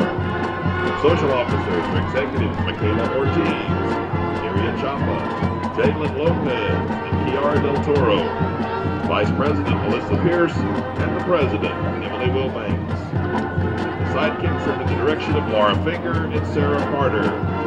Dancer of the Week, Miriam Ortiz. Spirit Girl of the Week, Narissa Contreras. Sidekicks would like to thank Mr. Harvey, Mr. Walden, and the Maverick Band for their outstanding musicianship. Sidekicks would also like to thank Dr. Angela Stalling, Ms. Tish Eubanks, and the awesome administration, faculty, staff, students, and parents at Pasadena Memorial High School for their continued support. Tonight's performance would not be possible without our fierce security force and the support of our parent booster club. Ladies and gentlemen, for your halftime entertainment, the Sidekicks will perform a military routine to Painted Black.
Ladies and gentlemen, presenting for your halftime entertainment, the award-winning 2012 Maverick Marching Band.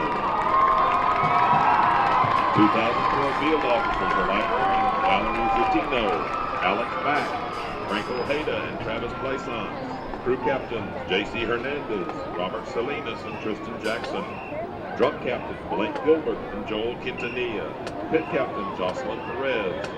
Color guard officers Kimberly Sanchez, Ashley Ferreira, Nicole Sanchez, and Ashley Davila.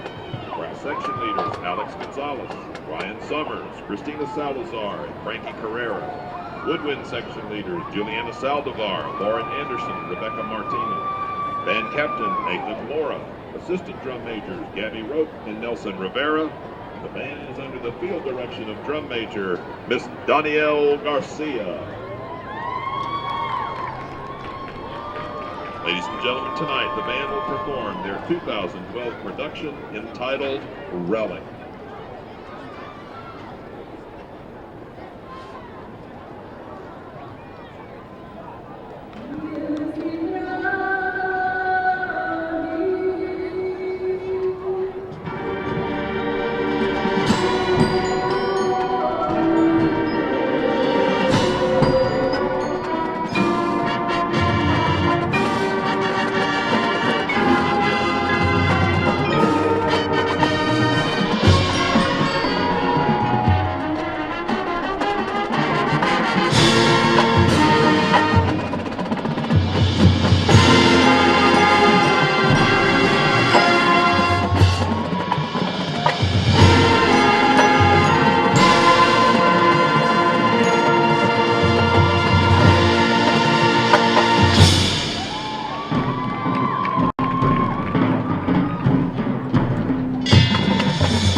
1, check 2, check 3. Uno, dos, tres.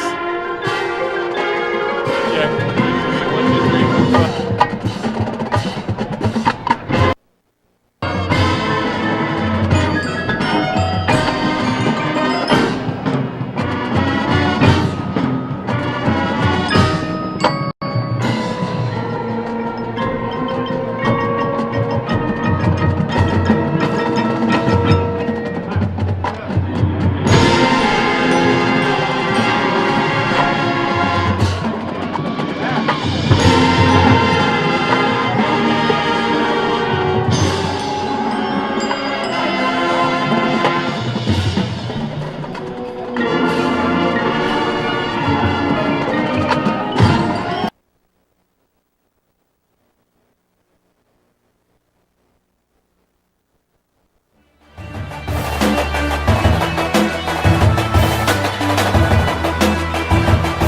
Halftime here at Pasadena Veterans Memorial Stadium.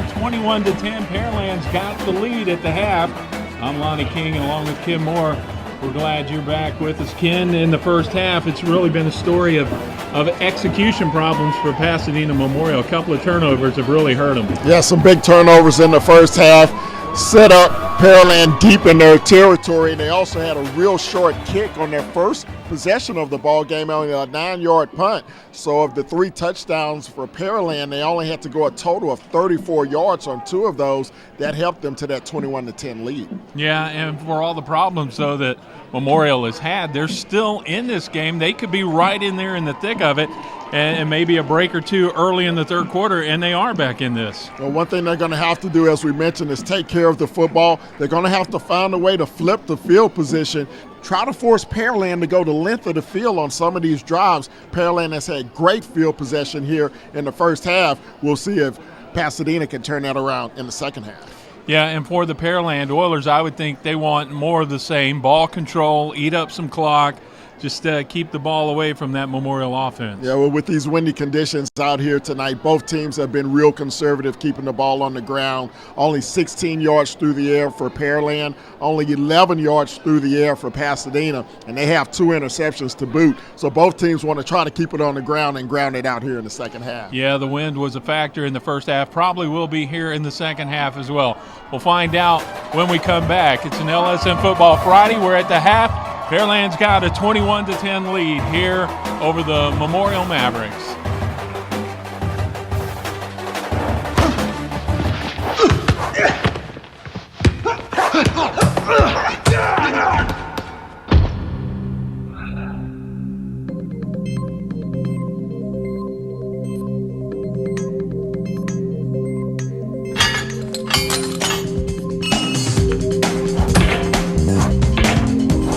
If safety is your goal, Fabinco is your gate. Fabinco, the world's leading manufacturer of self-closing safety gates.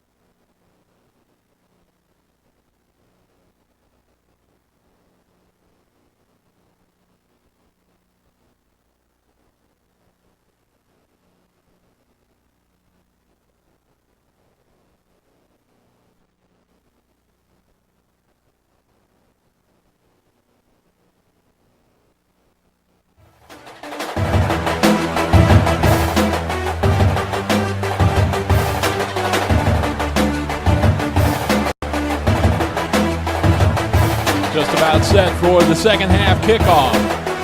Pasadena Memorial, who chose to receive the football to start this ball game, will kick it off to Pearland. So the Oilers offense will come out here to start the third quarter, or presumably they will, provided there's not a mishap on the kickoff return to start the second half here. And so it'll be important for this Memorial defense to try and get a stop, get the ball back into the hands of their offense, and see if they can get back into this ball game. Yeah, as we look at a few of the first half stats, Pearland on offense in the first half, 111 yards of total offense, 100 yards on the ground, only 11 yards through the air. They had 4 first downs in that first half. They did have 1 turnover that led to a field goal for Pasadena Memorial. For the Mavericks, they had only 88 yards of total offense, 72 on the ground, 16 through the air. Wyatt was 2 of 7 for those 16 yards. He also had 2 interceptions. They had 6 first downs. 2 turnovers led to 7 Oiler points.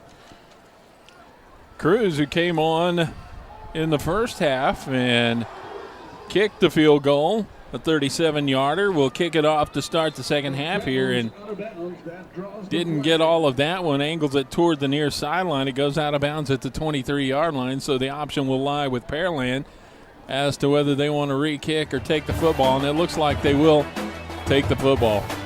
Talked about this game and the importance of the matchup. There you see Pearland tied with Manville at the top of the district. Memorial just 1 game behind them. If Memorial could win this one, they've already lost to Manville in district play, but they could stay right there in the thick of things with Pearland with a victory. Yeah, absolutely huge game for Memorial tonight as they go for the upset, try to upset the Oilers. They have a tall task ahead of them here in the second half. Kicking the ball out of bounds. Offense will take the ball at the 30-yard line, first down. So there you have the call from Billy Epley, our official in tonight's game. By the way, Manville, who is up there at 4-0 in the district, playing Sam Rayburn tonight and on their home field at Alvin Memorial Stadium. And there's a run on first down by number 2, Jacoby Butler, the sophomore running back. Gets a yard out to the 31, and it'll bring up second down and 9. Manville expected to win over Rayburn, and we don't have a score on that one, but if Pearland wins here tonight, it sets up a matchup for first place next week, and we will have that for you right here on LSM Football Friday. From the pistol, formation, motion from right to left, handoff Butler, and he's stacked up in the backfield, dropped at the line of scrimmage. Good job that time by number 32 to get in there. That's Andrew Garza, and he makes the tackle for no gain. Yeah, Garza, good penetration that time. He had a fumble recovery in the first half. So Garza making his presence felt here early on, and a 3rd and long right out of the bat here for the Pearland Oiler offense. Well, and that's what the Memorial defense wanted to do here. Now they've got to hold right here on this big 3rd and long play. Single back off the right shoulder of Garner. They split 2 receivers out to the near side. Garner throws other way, has a man. It's complete. That's Davis. Check it, that's Saunders out of the backfield. He makes the catch and is across midfield. And on that little wheel route out of the backfield, they pick up a first down. Yeah, you see it here. Good protection all the time in the world, and he puts it right on the money as he outruns the defensive back. He beats McLeod on the play. So nice gain, 23-yard completion and a first down. Big play for Pearland right out of the box. Rashid Davis shows motion, fake it, option keeper, Garner, big hole inside the 35, inside the 30 and down to the 26-yard line. He breaks off 20 yards on that one. They're going to mark him back at the 28, so we'll count it off at 18 yards. Again, the read option right up the gut, a huge hole there for Garner, and he picks up another big Oiler first down. Noted when Tony Heath was coming off the field at halftime and talking to Jay Darnell down there, he did not seem pleased at all, even though he had an 11-point lead. So I'm sure he had some instructions for his team at the half, and they're coming out here moving the football very well on this opening possession. Here's Cole. He's got a couple of touchdowns under his belt, and a flag comes in, and he gets about 5 yards, but this one may come back. Yeah, Cole running off that right side. We'll check the official's call, the laundry on the field. We got holding on the offense, 10-yard penalty, it's down. And that was one of the things that Coach Heath was talking about at halftime to Jay, was just the penalties and the little mistakes that killed a couple of drives for Pearland, or they could have a much bigger lead in this ball game. So back him up to the 38-yard line. It's 1st and 20. Movement and a bad snap. The play is still alive. Goes over the head of Garner, and he's going to have to hit the turf back at the 34-yard line. And this one is probably going to be offsides. They did not whistle the play dead, and so. Yeah, you figure if it was a false start, they would have stopped the play. Right. So we would assume this one's going to go against the Mavericks.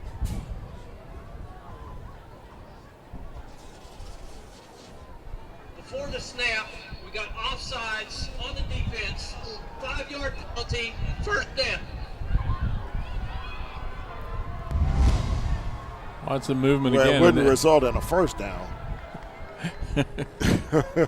It's still going to be. But yeah, it was. It was 1st and 20, so it's still 1st and 15. Yes, you're correct. That is the holding penalty backed them up on 1st down, so still got some distance to go here. They need to get the ball down to about the 18-yard line of Memorial. Garner looks to the sideline. Coaches send in the play. They've had some communication problems in that first half. Wants to throw, has a man, is complete. That's Davis. Transferred in, as Ken mentioned, from Louisiana. Makes the catch there. He dropped a couple of passes in the first half. Picks up about a 6-yard gain on that one. Brings up 2nd and 9. Yeah, he had that fumble early on in the ball game. And as you mentioned, a couple of drop passes. Able to hang on that time. Also had a pretty good kickoff return in the game as well. 2-back set. Now they're going to shift the set. Send Butler out to the left slot. Pressure from the backside. He gets the pass off. Lobs it downfield. It's caught. Touchdown. On the reception for Pearland that time, it's Kevin Washington, the senior wide receiver, making his first catch of the night. And Garner just got that one off as the pressure got to him. Yeah, you see the blitz coming from the outside.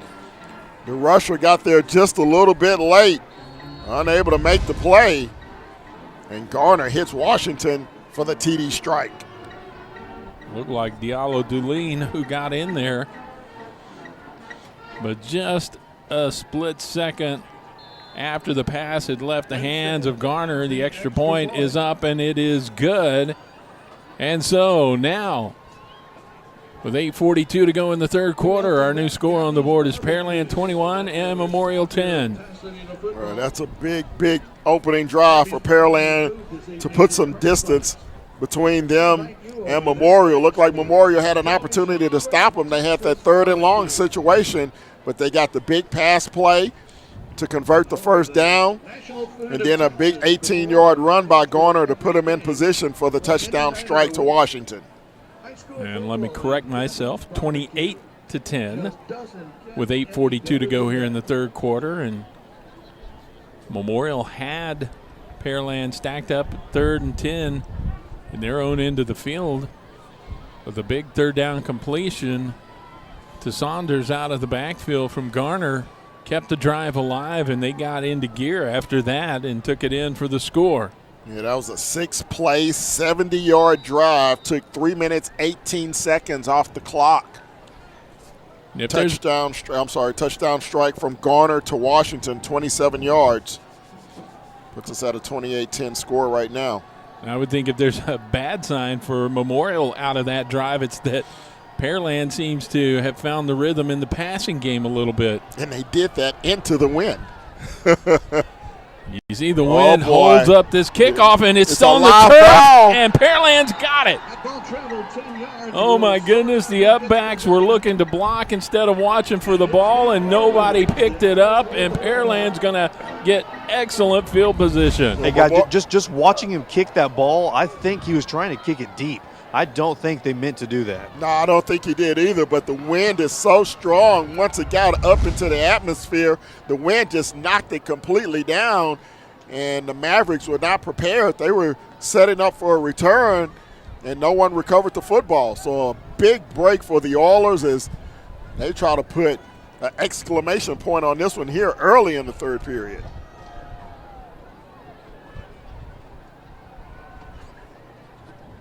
So the kickoff recovered. That's how it will go down in the books by Pearland. But it's, yeah, we talk about it all the time, but it's amazing how quickly the little things just add up. And the next thing you know, you're in a big hole, and that's where Memorial finds themselves. There's a good play on first down. Wrapped up is Saunders, who gets a handoff. He gets maybe a yard or two. A little extracurricular activity after the whistle. Away from the ball as Rashid Davis and Adrian Butte chat a little bit. Yeah, Cesar Benavides on the tackle that time. Short gain of 2 to be 2nd down and 8. Sweet play. Now a reverse. They're going to pass out of this, and they're going to throw for Garner down the field, and the pass got hung up in the wind. That was a dying duck in the breeze that time. Little skeet shooting action would have been in order on that one. You see the little halfback pass that time from Washington, and yeah, the wind got the best of that one. Luckily, it wasn't picked off. Butte actually overran that football.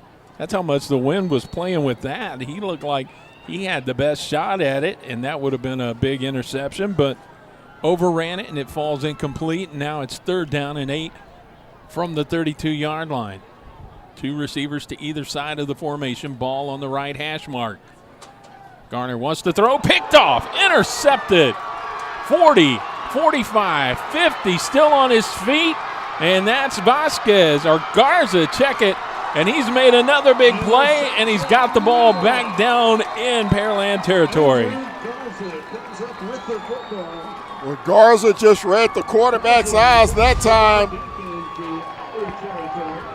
And it looks like they're going to get 15 more tacked on as Pearland lineman Dwayne Jeter was pushing and shoving and knocking the helmet almost off of one of the Memorial players. That's probably going to be 15 more added on. Well, you see the interception that time by Garza, and Garner looking right at his receiver, just threw it right into the hands of Garza, who brings it back deep inside Pearland territory.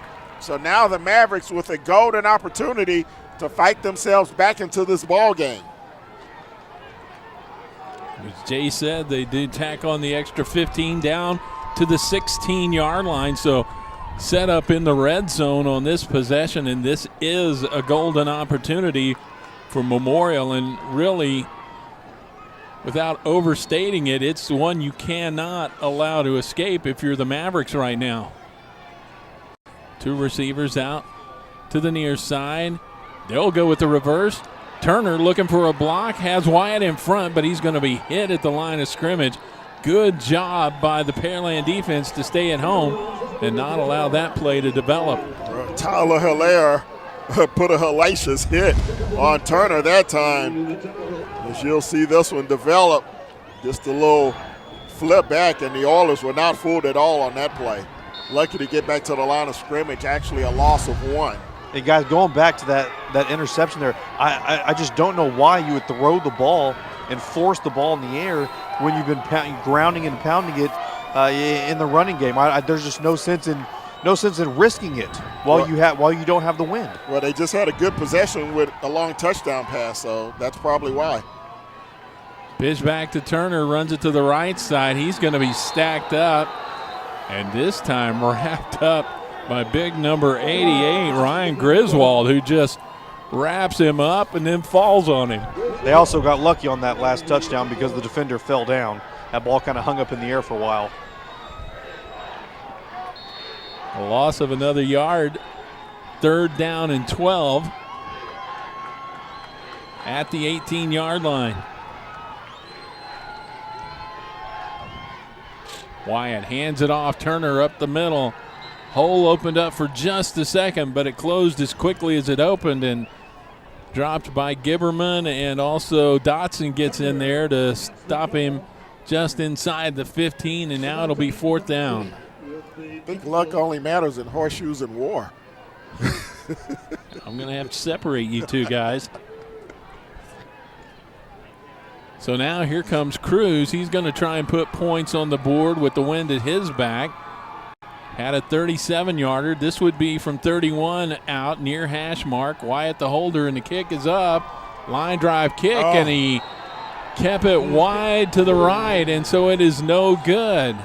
Wow. As you mentioned, Lonnie, a blown opportunity that the Mavericks cannot afford will be that. They trail it by 18 on a Legacy Sports Football Friday. First thing people say after trying Raising Cane's premium, fresh, never-ever frozen chicken fingers, served with extra long crinkle-cut fries, made fresh daily cane sauce, and grilled Texas toast, they say, "Where have you been all my life?" To which our chicken fingers don't reply because, well, chicken fingers can't talk. Raising Cane's, one love.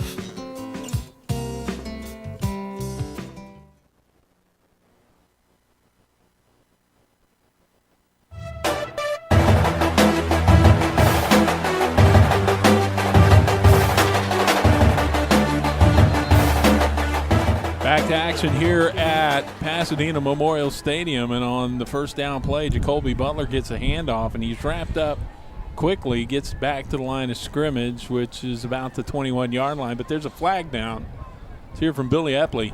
A personal face mask penalty, the defense, 50 and a first down. Billy Epley's microphone is being messed with by the wind tonight as well, so nobody is escaping the fury of the wind tonight. It's picking up a little bit more and more, coming about 20 miles per hour out of the north, going into the face of the Pearland Oilers. And they may want to keep the football on the ground, or Jaden O'Neill's going to go on that sideline and choke Coach Tony Heath, put it in the air. Garner on the inside handoff, and he gives it to Cole. Cole fights his way forward, lowers the shoulder out across the 40 to the 42. He gets about 5 yards out of that one. It looked like there wasn't much there at all. Making the final stop. And short gain on the play. He'll pick up 5, make it second down 5. As we hit the 5-minute mark here of the third period. Pearland holding on to an 18-point lead. Defense coming up with a big stop after a turnover. Garner will work from under center. One of the rare times he's done that tonight. Pitches back to Saunders. Saunders to the right, turns it back in between the tackles and stays inside the hash mark and gets out to about the 44-yard line. That'll be a couple of yard gain. 3rd down and 3 to come. Need to get it out to the 47-yard line to keep the drive alive. Clock rolls down toward the 4-minute mark.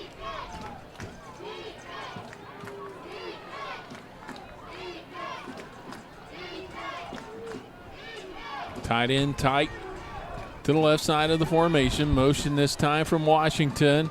Garner on the option keeper, and he turns it up right out toward midfield. They're going to mark him down at the 49-yard line, but that's good enough for a first down, and Pearland will move the sticks and keep the drive alive. Quick little 5-yard run off the right side, and Garner knew exactly where he needed to get to. You see his rushing statistics on the season, averaging over 8.5 yards per carry. Knew where the sticks were, picks up 5 yards, keeps the chain rolling, keeps the clock going. On first down, flag down, wants to throw, shoots it down the sideline and overthrows the intended receiver.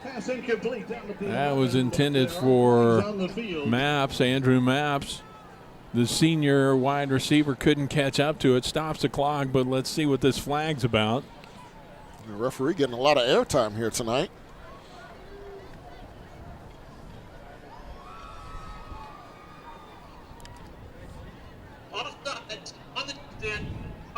Penalty. First down.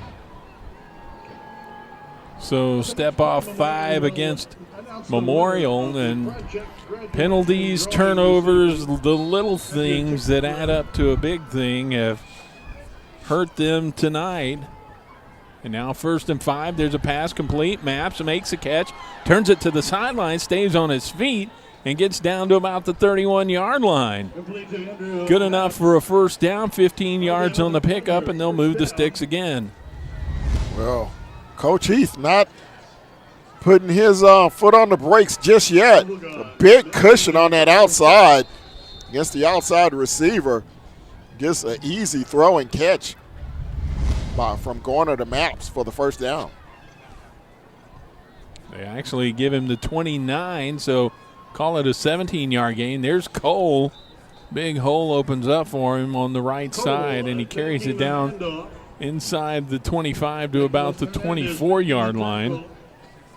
Close to a 5-yard gain. And the Oilers just trying to break the will of Pasadena Memorial on this drive. They're chewing up clock, moving downfield methodically against this defense. And here's Washington out on the edge. He takes it to the outside. He's going to be wrapped up, pulled down from behind, but not before he gets down to the 11-yard line with another first down. That was close to a horse collar at the end of that reception. Maybe officially a lateral. Looks like it was actually a throwback.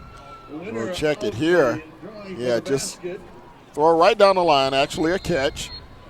Good one-on-one move, and it got a good block on the outside from Trey Smith to pick up some extra yardage before he's dragged out of bounds. Bogler H back to the right side, fumble on the play, and let's see. It appears that maybe Pearland came up with it, but now we'll see. There's no signal yet from the officials. There's a lot of scratching and clawing at the bottom of that pile. And it's going to be second down, so Pearland keeps possession of the football. Don't know if it was one of the linemen that fell on it or if Garner wound up with it, but almost another turnover there. Yeah, a little mix up there between Hollis and Garner on the exchange. And this time Garner still looking to the side, getting the play in from the coaching staff. Is we're down to 5 seconds. I think they're going to have a tough time getting this one off. 2, 1. They just get it off. Garner on the option read, keeps it himself. Right side, and he's stacked up.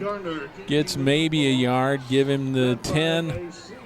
I'll keep him outside the 10, just inside the 11, so it'll bring up third down. We'll call it 9 to go. Pearland trying to go to 5-0 in the district. Set up a big matchup next week that we will have for you down at the Rig. And they are methodically massaging this clock. Already down 50 seconds to go on a very fast-paced third period. 5 on the play clock as Garner barks out the signals, and now they're going to have to take a timeout. So they will do that. Stops the clock. 40 seconds to go here in the third quarter. Take the break on an LSM Football Friday. Cool. I won again. Monopoly at McDonald's is awesome. 1 in 4 winners. Hard to beat those odds. I can. I'm moving to San Diego. Why? It's the luckiest city in America. It's got the most sweepstakes winners and the fewest lightning strikes. Doesn't matter where you are. Still 1 in 4. Just the same, I think I prefer San Diego. It's the 20th edition of Monopoly at McDonald's, and 1 in 4 wins. With over $300 million in cash and great prizes, it's the most prizes ever. The simple joy of winning.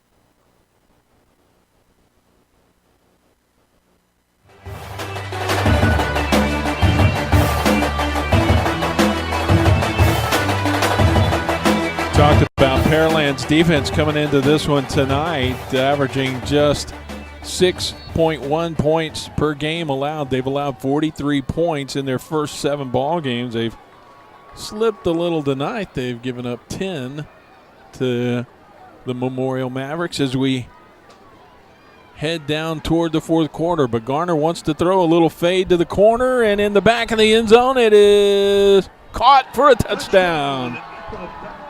Andrew Mapps makes the catch, and that makes it 34-10. Well, again, the ball hung up in the air, but a great adjustment in the back of the end zone by Mapps to make the reception, get at least 1 foot in bounds. It took the officials a moment to determine, but they made the call of 6, and the Oilers open it up to a 24-point lead with the extra point to come. Winstead is out to attempt the extra point.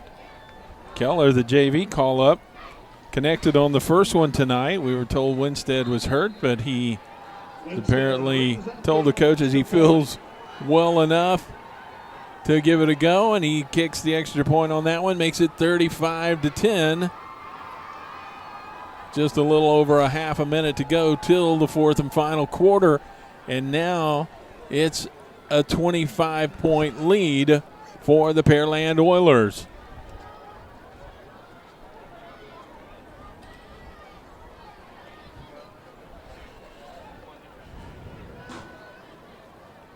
Well, the Oilers showing their dominance in this second half. And Jay talked to Coach at halftime. Even though they had an 11-point lead, he was not too happy about it. Thought they left some points on the table. And 14 zip here so far in the third period to open it up to a 25-point cushion. 32 seconds to go here in the third. So Pearland will get ready to kick it off. 21-10 at the half. Oilers just put up a couple of touchdowns here in the third quarter. The last kickoff turned into an adventure and wound up being a positive turn of events for the Oilers, as it was a kick caught up by the wind off the toe of Winstead, and it hit the turf at about the 30, and it was recovered by the Oilers. This one again picked up by the wind, and it's going to be taken by one of the upbacks, and that is Aaron Robinson, who makes the fair catch. That last drive by Pearland, 10-play, 80-yard drive, capped off. 11-yard touchdown reception. Andrew Mapps from Garner. And the Oilers in control, 35-10.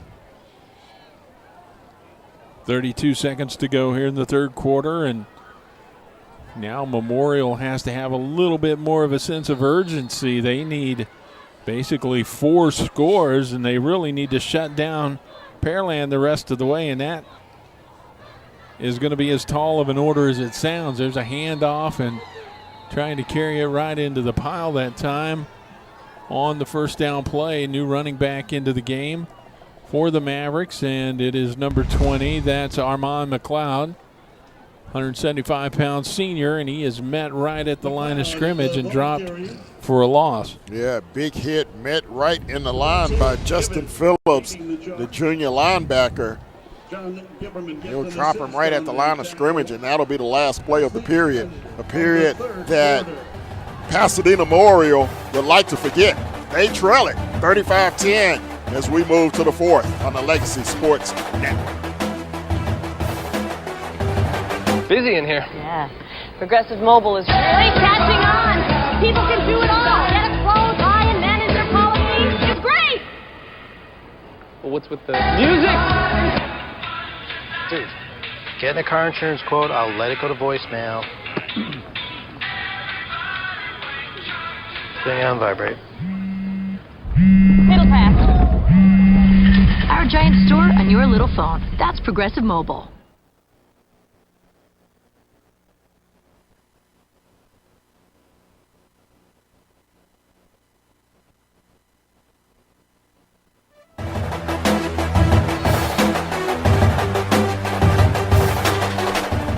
Here we go from Pasadena Veterans Memorial Stadium. Fourth quarter underway, and Jordan Wyatt on the keeper on the first play of the fourth and final quarter.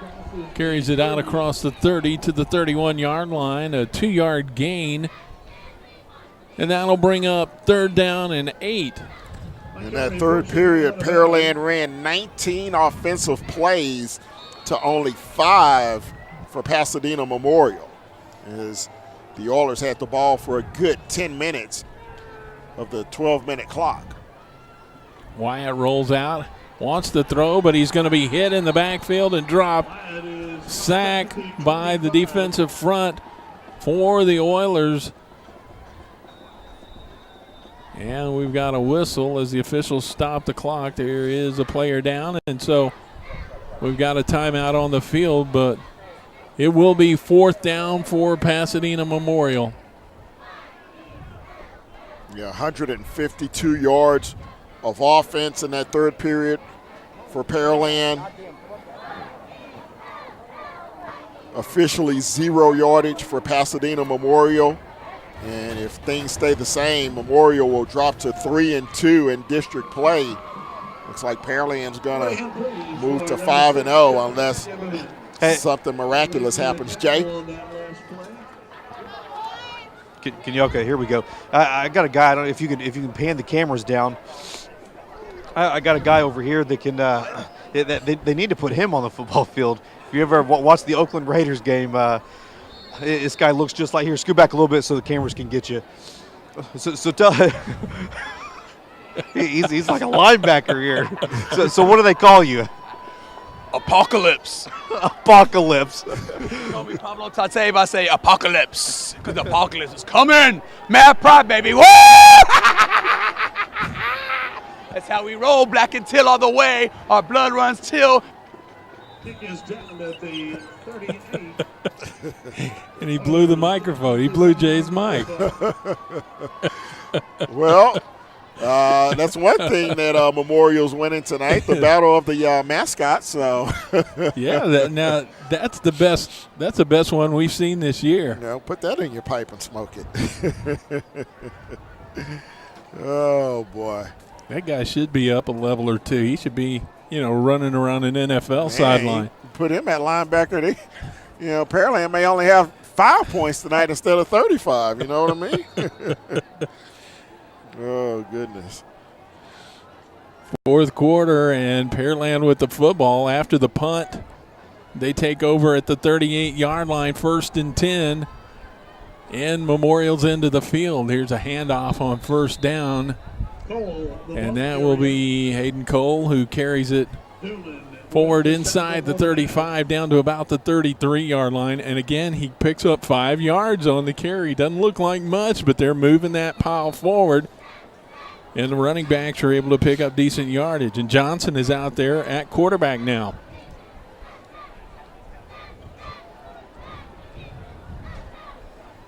Offense looks to the sideline. Clock is on the roll, and that suits Pearland just fine with this 25-point lead.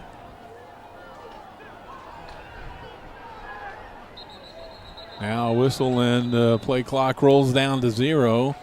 This will be a delay game. On the offense, 5-yard penalty. Okay, guy, I think I fixed the mic, guys. Apocalypse is one crazy dude. Yeah, he is.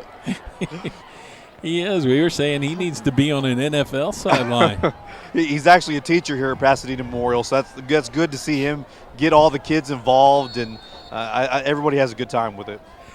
Yeah, but now I've got a picture in my mind of parent-teacher conferences, what those must be like. Do you smell what the Rock is cooking? Johnson, he's going to try to throw. Oh, boy.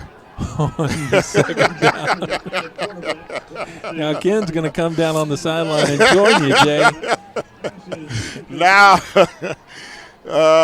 look, hey, it's 10:41 to go in the game. You're up by 25. Yeah, I don't get it either. I mean, just run the football. Coach Heath is never going to be happy, though. He's a state championship coach, and he expects perfection no matter how big you're up. And just us media guys are ready to go. Johnson to throw again. This time he completes the pass. And that is number 12, Robert LaChuisa, who makes the catch. And there is a flag down back at about the 38-yard line, the line of scrimmage. Let's see what this is about. Looks like the play may stand. This may go against Memorial. Might have been another offsides. We've seen a couple of those called against the Mavericks here in the second half. If it's the case, that play will give them a first down, and we'll see what the call's going to be here as Billy Epley talks it over with his staff. We have illegal procedure on the offense, 5-minute field, yard penalty, third down. So wipe out everything I just said. They'll bring it back. Now, it was an illegal procedure. It was not a dead ball foul, so it wasn't a false start. Must have been maybe an illegal formation of some kind or illegal shift. But either way, it backs them up 5 yards. And it's third down and 15 now. But that, again, stops the clock. And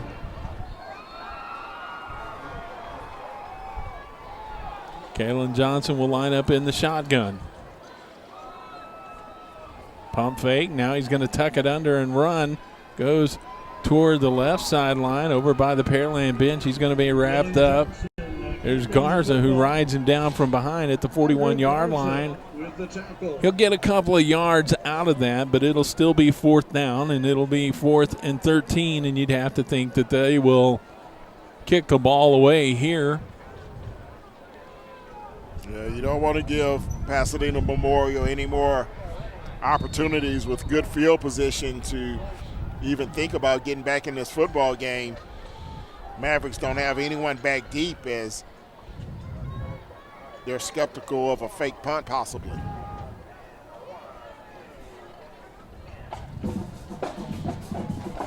Back deep in punt formation, though, is Jacob Henry. He'll get the kick away, and it will bound at the 5. And a couple of Oilers down there, and they won't be able to keep it out of the end zone. It'll be a touchback. And Memorial will take over possession of the football with 9:32 to go in this one. Well, Mavericks put up a real good fight in that first half. And just too many mistakes, a couple of turnovers. They had a real opportunity here in the third period. Garza with a big interception, brought it back all the way down inside the 20. But they went 3 and out, missed the field goal. Pearland was go back the other way on a 10-play, 80-yard drive to give us the score that we have now at 35-10. And more laundry on the field.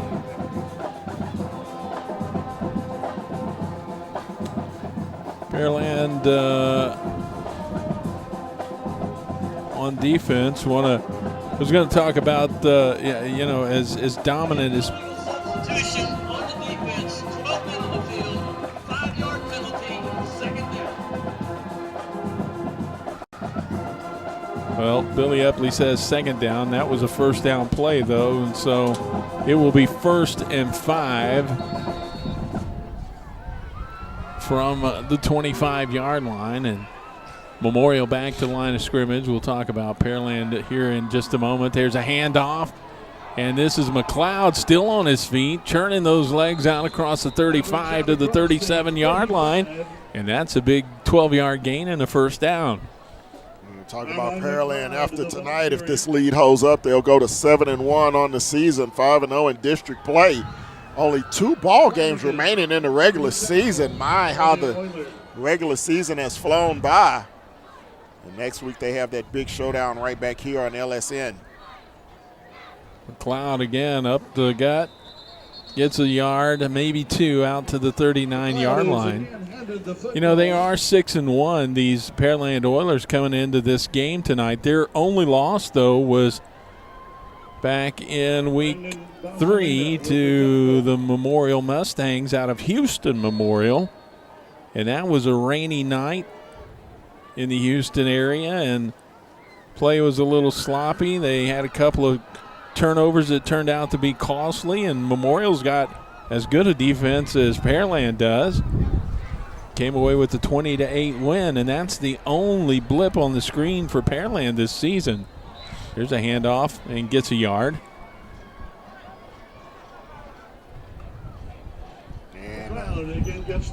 And this is a very tough defense in white.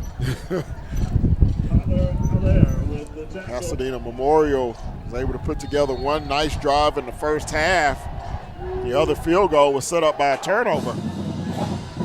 Other than that, it's been another stout defensive effort from the Oilers here this evening. Big third down play here, 3rd and 7, need to get out to the 47.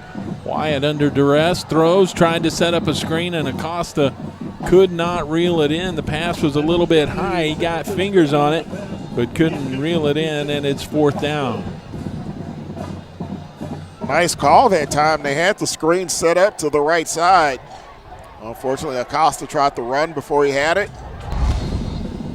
You'll see it as they invite the defensive lineman in. They had it set up nicely. Acosta just couldn't hold on. Stops the clock with 7:52 to go in the ball game, and out to punt the ball away for the Mavericks is Aaron Robinson. Back at his own 26-yard line, gets his snap, has time again. The kick is away, a low line drive kick. It'll take a Mavericks roll, and it will roll dead at the 31-yard line for Pearland. 7.5 minutes to go in this ball game. We'll see now if the Oilers have instructions to just keep that clock rolling.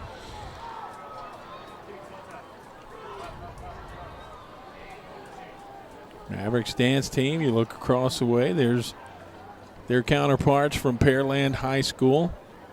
Crowd's thinned out just a little bit with really the outcome no longer in doubt, and cold Friday night here. Everybody's headed for Starbucks. Send some cocoa up to the 3rd level, please. Yeah. Little cappuccino. Adam Saunders on the jet sweep carries it out across the 33 to the 34-yard line. 3 yards on the gain. 2nd down and 7 to come, and that does set the clock in motion. Well, it's a good step up in a level of play for Pasadena Memorial. Now they get to see what it's like to go against the really big boys in this district. Of course, they lost to Manville, so now they've got the big boys out of the way. And you look at what they have remaining, they may be able to run the table and still get into the playoffs. Yeah, I think there's a good chance they will be a playoff team. And here is Cole on the carry. He's going to carry it in to Mavericks territory down to the 43-yard line. A big gain. He'll pick up a 1st down. That'll stop the clock for a second while they move the chains. Yeah, 23 yards, just a simple handoff out of the shotgun, running over that left side, and he runs into the secondary untouched before he's finally brought down. As you mentioned, inside the 45-yard line, in on the tackle was Aaron Robinson. It's time to carry is by Bogler. The fullback makes a yard or two of positive yardage. Zach Bogler, 21 yards on 9 carries coming into this ball game on the season, but 9 carries and 3 of them have been for touchdowns. So score 33% of the time you touch the football. That's not a bad average. Something to sell to the coaching staff. Here's a bad snap. Johnson has to reel it in and tuck it under, and he will get down to about the 41-yard line. A couple of yards on the gain there. It's 3rd down, and it'll be 3rd and 8. Well, to touch on your point again, Ken, I think that Memorial will be a playoff team out of this district, and they will very likely go down the Division II route. And here's a pass. And that is complete out to Saunders in the flat. He makes the catch down at about the 36. Now, the problem for District 22 5A playoff teams to go the Division II route is they've got to face District 21 5A teams, and that's likely going to be LaPorte and Port Arthur Memorial. And now Manville is going to be a D2 team, and if it's Pasadena Memorial, that's going to be a couple of interesting matchups in the first round. Johnson. Now he's going to roll out, tucks it under. Instead of throwing that ball away, he will keep the clock running. He'll be wrapped up and dropped for a loss, and that'll bring up a turnover on downs. And Memorial's defense holds, and they'll come off the field and send the offense back out with just under 5 minutes to go. You know, guys, this Pearland win, is just a real team win. Does anybody really stand out to y'all offensively? No, that's a very good point, Jay. It is a team victory here tonight. Offensively, defensively, special teams wise, you know, it's been a full team effort. Of course, I'm just trying to gauge y'all's interest because I have no clue who to interview. I'll just try to cheat.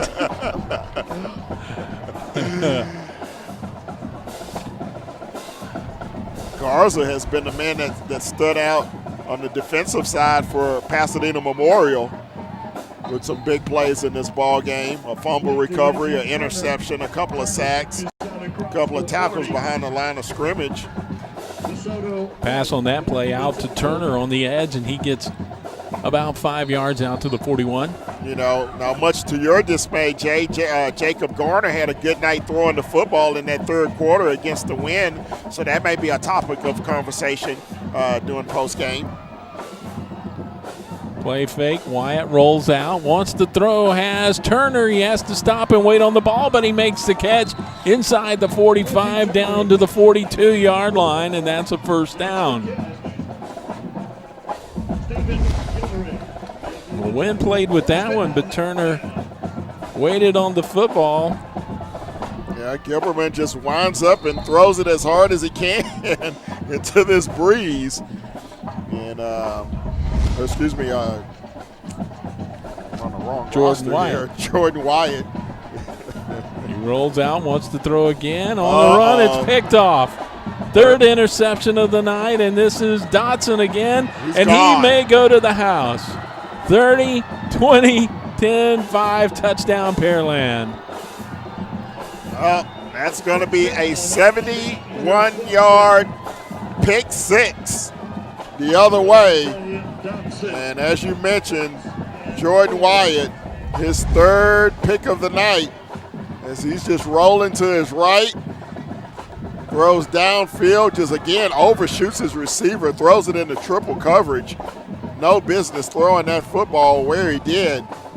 And it's 71 yards the other way for, I guess it was Devontae Dotson, 21. There was Devontae Dotson, his second pick, I believe, of the night, third of the season, and Jay may have just found his star of the game to chat with. There's the extra point. It's good, and with 3:37 to go, 42-10. Pearland's got it in hand on an LSN Football Friday. You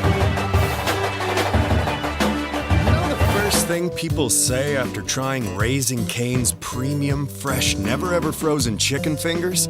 Served with extra long crinkle-cut fries, made fresh daily cane sauce, and grilled Texas toast? They say, "Where have you been all my life?" To which our chicken fingers don't reply because, well, chicken fingers can't talk. Raising Cane's. One love.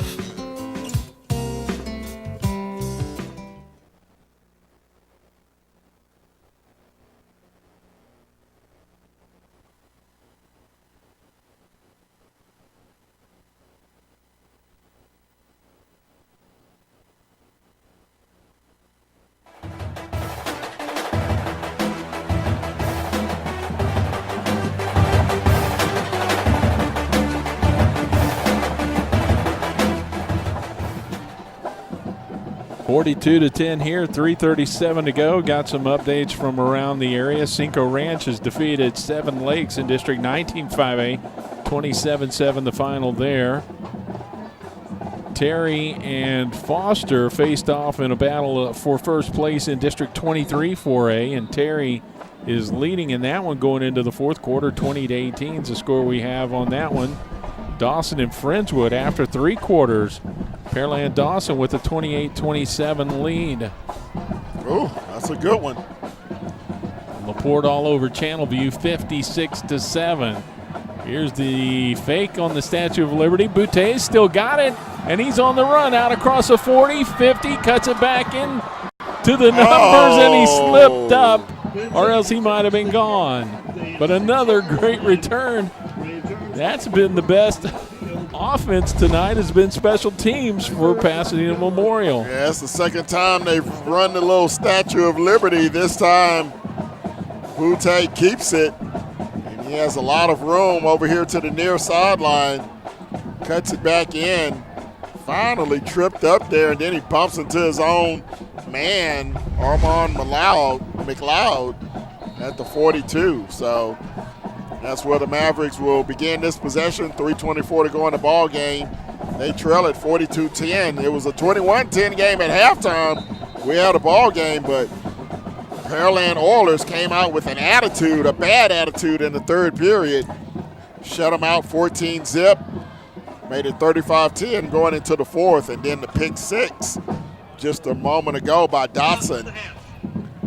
Now Pearland takes the timeout. Next week again, reminds you that we will have these same Oilers in a big 22 5A matchup for first place. That'll be down at the Rig. Some other updates from around the area tonight. Out of 17 5A over at the Berry Center tonight. This is a halftime score. Cy Fair 14, Cy Ranch 14. Cy Falls over at Pridgeon Stadium, also in 17 5A, leading Cy Woods at the half 21-3.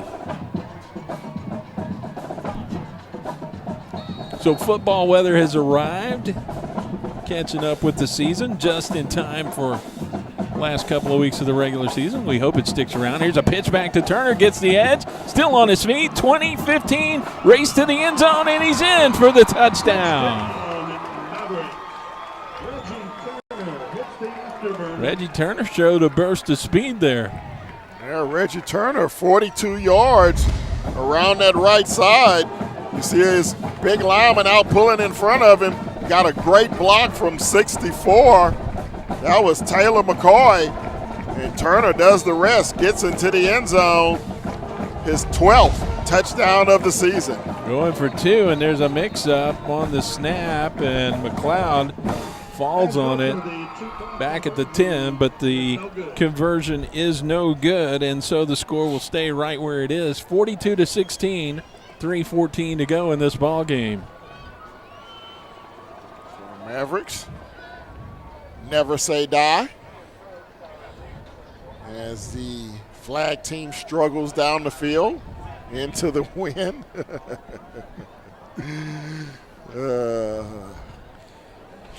Coming into the game tonight, Pearland had only allowed 7 points in the fourth quarter, just one fourth quarter touchdown. In fact, in the second half of games this year, they had allowed a combined 15 points in the first 7 games. So the 20 points that Memorial scored on them in the win against Pearland was the most that the Oilers have given up this season. So, you know, you look for silver linings, I guess, if you're Pasadena Memorial, and, you know, if anything, you put up more points than most people have managed to garner against Pearland this season. Yeah, and for them, it's really been mistakes in field position. You know, it hasn't really been, I mean, the score, you know, looks a lot worse than the ball game was. It's not like Pearland has really dominated the game statistically because they've had so many short fields to work with. Now they're going to kick off from the 40 here. Tara Cole, the young lady we told you about, she's a soccer star for Pasadena Memorial and earned her way onto the varsity squad this season as a kicker. Is she going to try to make a tackle? I don't know. I know she is looking to play college soccer, and the old onside squibber. And she gets the kick down to the 41-yard line, and it'll be recovered by Pearland. Falling on it is, well, didn't get the number out of the stack there, but the Oilers come up with it, and it'll be 1st and 10 at the 41-yard line. Well, a great opportunity for her, obviously, to compete at this level, 5A level, in a very tough district. That says a lot about her pedigree as a kicker on this squad. She's just not just a token kicker on the team. Just to say they have a female on the squad, she has a strong leg. Yeah, she came in tonight, 29 of 31 extra point attempts, and had a couple of field goals as well on the season. And they, in the first quarter, added the extra point on the touchdown, the first touchdown by Memorial. There's a run on first down and sets the clock in motion. Have some scoring updates for you. That Cy Ranch game is now 31-21. Cy Ranch ahead of Cy Fair. Spring is up on Klein Oak 48-35. Kingwood up on Atascocita 38-27. And this is a big game here. Decaney and Klein are tied at 14 going into overtime. Wow. Decaney, the defending state champs, in a battle tonight. Saunders on the second down carry. Picks up a couple of yards. It'll be 3rd down and 4 at the 47-yard line. Clock continues to roll down toward the 2-minute mark in this ball game. Johnson under center. He will pitch it back to Saunders. He will be hit in the backfield. Good pursuit that time. Somebody forgot the play count on the left side of the Pearland offensive front. It allowed Nicholas Hernandez to get in the backfield pretty quick. Timeout on Black. That's our second timeout. And Memorial wants to get the football back.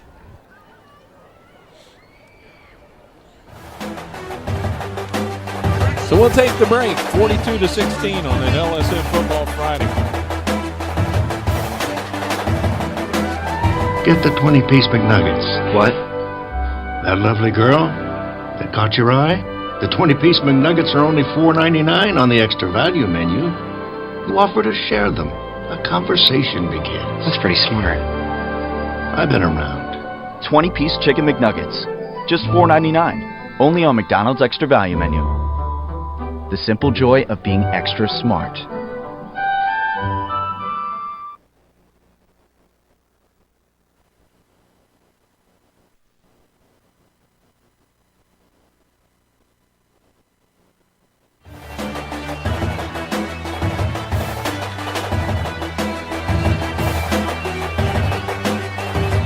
$1:59 to go in this one. Pearland will win. That's no longer in doubt, but Memorial on 4th down is going to force a punt here, try to get the ball back and see if they can put another little dent in the scoreboard. Here's a kick by Henry, gets it away, and it gets a good Pearland roll. It's going to roll out of bounds inside the 5. Out of bounds at the 4-yard and that's line. going to be 1st and 10, 96 yards away from pay dirt for the Memorial Mavericks. Yeah, if Mavericks aren't careful, they may give up a safety.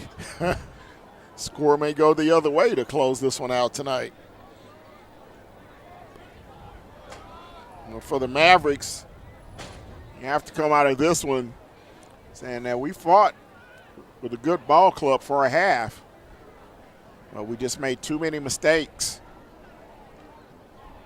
in the punting game and also offensively throwing the football. 3 interceptions by Wyatt tonight, and just too much to overcome. Wyatt brings him to the line of scrimmage. I formation in behind him.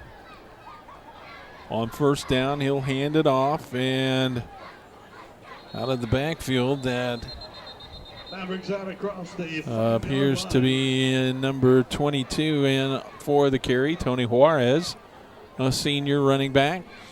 On his first carry, he gets a couple of yards out to about the 7. It'll be a 3-yard gain, 2nd and 7 to come. Second and third stringers getting an opportunity here in the latter moments of this ball game. Juarez wrapped up right at the line of scrimmage on the 2nd down carry. 3rd down and 7. Senior defensive end Brent Drennan able to make the stop, number 94 on that play. As we go under a minute in this one. And Pearland will improve to 7-1 on the season as they have a showdown at the Rig next week right here on LSN. Here's a big 3rd down play, and on the carry around the end, it's taken by the Mavericks, and that will set the clock in motion, and that may be the final play of the game. It's 4th down at the 10. The Mavericks are not going to run another play, and the clock is going to run out, and the final score tonight is going to be Pearland 42 and Memorial. Well, now they are going to run one more play. No, they're not. The old okey doke there, faking us all out, and now half the team was halfway across the field anyway, so that would have been a penalty, and that would have really messed things up. So, hey guys, I'm over here by the 40-yard line, if you can find me this time. Joined by Jacob Gardner. Jacob, you had your hand in 3 touchdowns. You threw for 2 and ran for 1. Talk about the one where you threw the back of the end zone that was a touchdown going against the wind. Did you expect that to get there? Oh, I don't know. I kind of put a lot into it, left it kind of high. I don't know. I just wanted to make sure he had an opportunity to get it. I didn't want to throw it out of the back of the end zone. And so I just kind of almost put it up for grabs, but safely, as safe as I could. Going into this game with the wind, was that a factor in your game plan? Yeah, I think it changed our game plan a tiny bit, but really not a considerable amount, because we had a lot of running plays. So I wouldn't say too terribly. You did have a great game on the ground. Those zone reads, were those ends just biting down, and that's why you kept it? Yeah, a lot of the times they were just, I was reading my keys and they would crash down, almost out of the picture, so I just went ahead and took it. Congratulations, Jacob. I'll let you get back to the line so Coach Heath doesn't have a fit there on you. All right, thanks. Guys, back up to you. All right, Jay. Got to keep these guys out of trouble. Playoff time coming up, and Jacob Garner and his squad's going to be there. Let's take a break. Our final score again tonight, Pearland 42 and the Memorial Mavericks 16. Back with more on an LSN Football Friday. Nestled in the comfort of the Texas Gulf Coast, Deer Park, Texas continues to prove why the birthplace of Texas is on everyone's mind. Voted best affordable suburb by the Bloomberg Business Week, Deer Park is home to many businesses and continues to grow in population and industry. With its close proximity to the Houston Ship Channel, Deer Park is home to many industrial leaders like Dow and Shell. Voted in the top 10 most affordable places to live by CNN Money, Deer Park lures many new residents year-round. These residents enjoy the comforts of many retail outlets, recreational locations, and historic sites like the Battleship Texas and San Jacinto Monument. And with a recognized school district that boasts award-winning athletic, culinary, and journalism programs, Deer Park continues to gain the attention of people nationwide. Come see what everyone's talking about and make your next visit to Texas a rebirthing experience in the birthplace of Texas. Don't worry, boots and jeans are optional. Work, stay, play, explore. That's Deer Park, Texas. Uniquely you.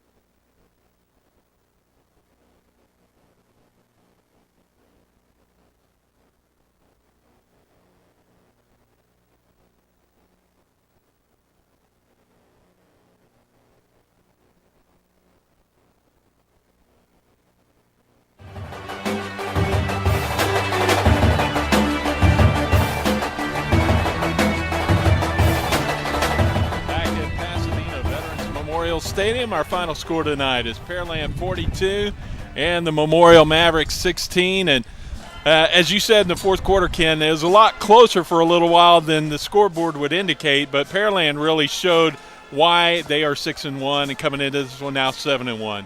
Pearland really put a statement on this one tonight. They struggled early on, only 21-10 at the break, but they came out of the locker room with a bad attitude, put 14 quick points on the board, and picked 6 near the end of the ball game, and that was pretty much the difference tonight, 42-16. And it really was a story of turnovers tonight by the Memorial Mavericks. It really hurt them, especially in the first half. Might have been a completely different story. Of course, Pearland would say the other way. If we'd have controlled the ball a little better, it might have gotten out of hand. But, you know, if ifs and buts, that how that goes, and it turned out in Pearland's favor tonight. Yeah, and as we talked about in the pregame show about the cream rising to the top, it was really a step up in competition for Pasadena Memorial tonight, going against one of the top teams in the Houston area. Pearland really showed their dominance here tonight. They'll try to do it again next week right here against Manville. Yeah, we'll have it for you right here on an LSN Football Friday. But from Pasadena Veterans Memorial Stadium for tonight, we're going to sign off and say so long. Glad you've joined us. We'll see you next week.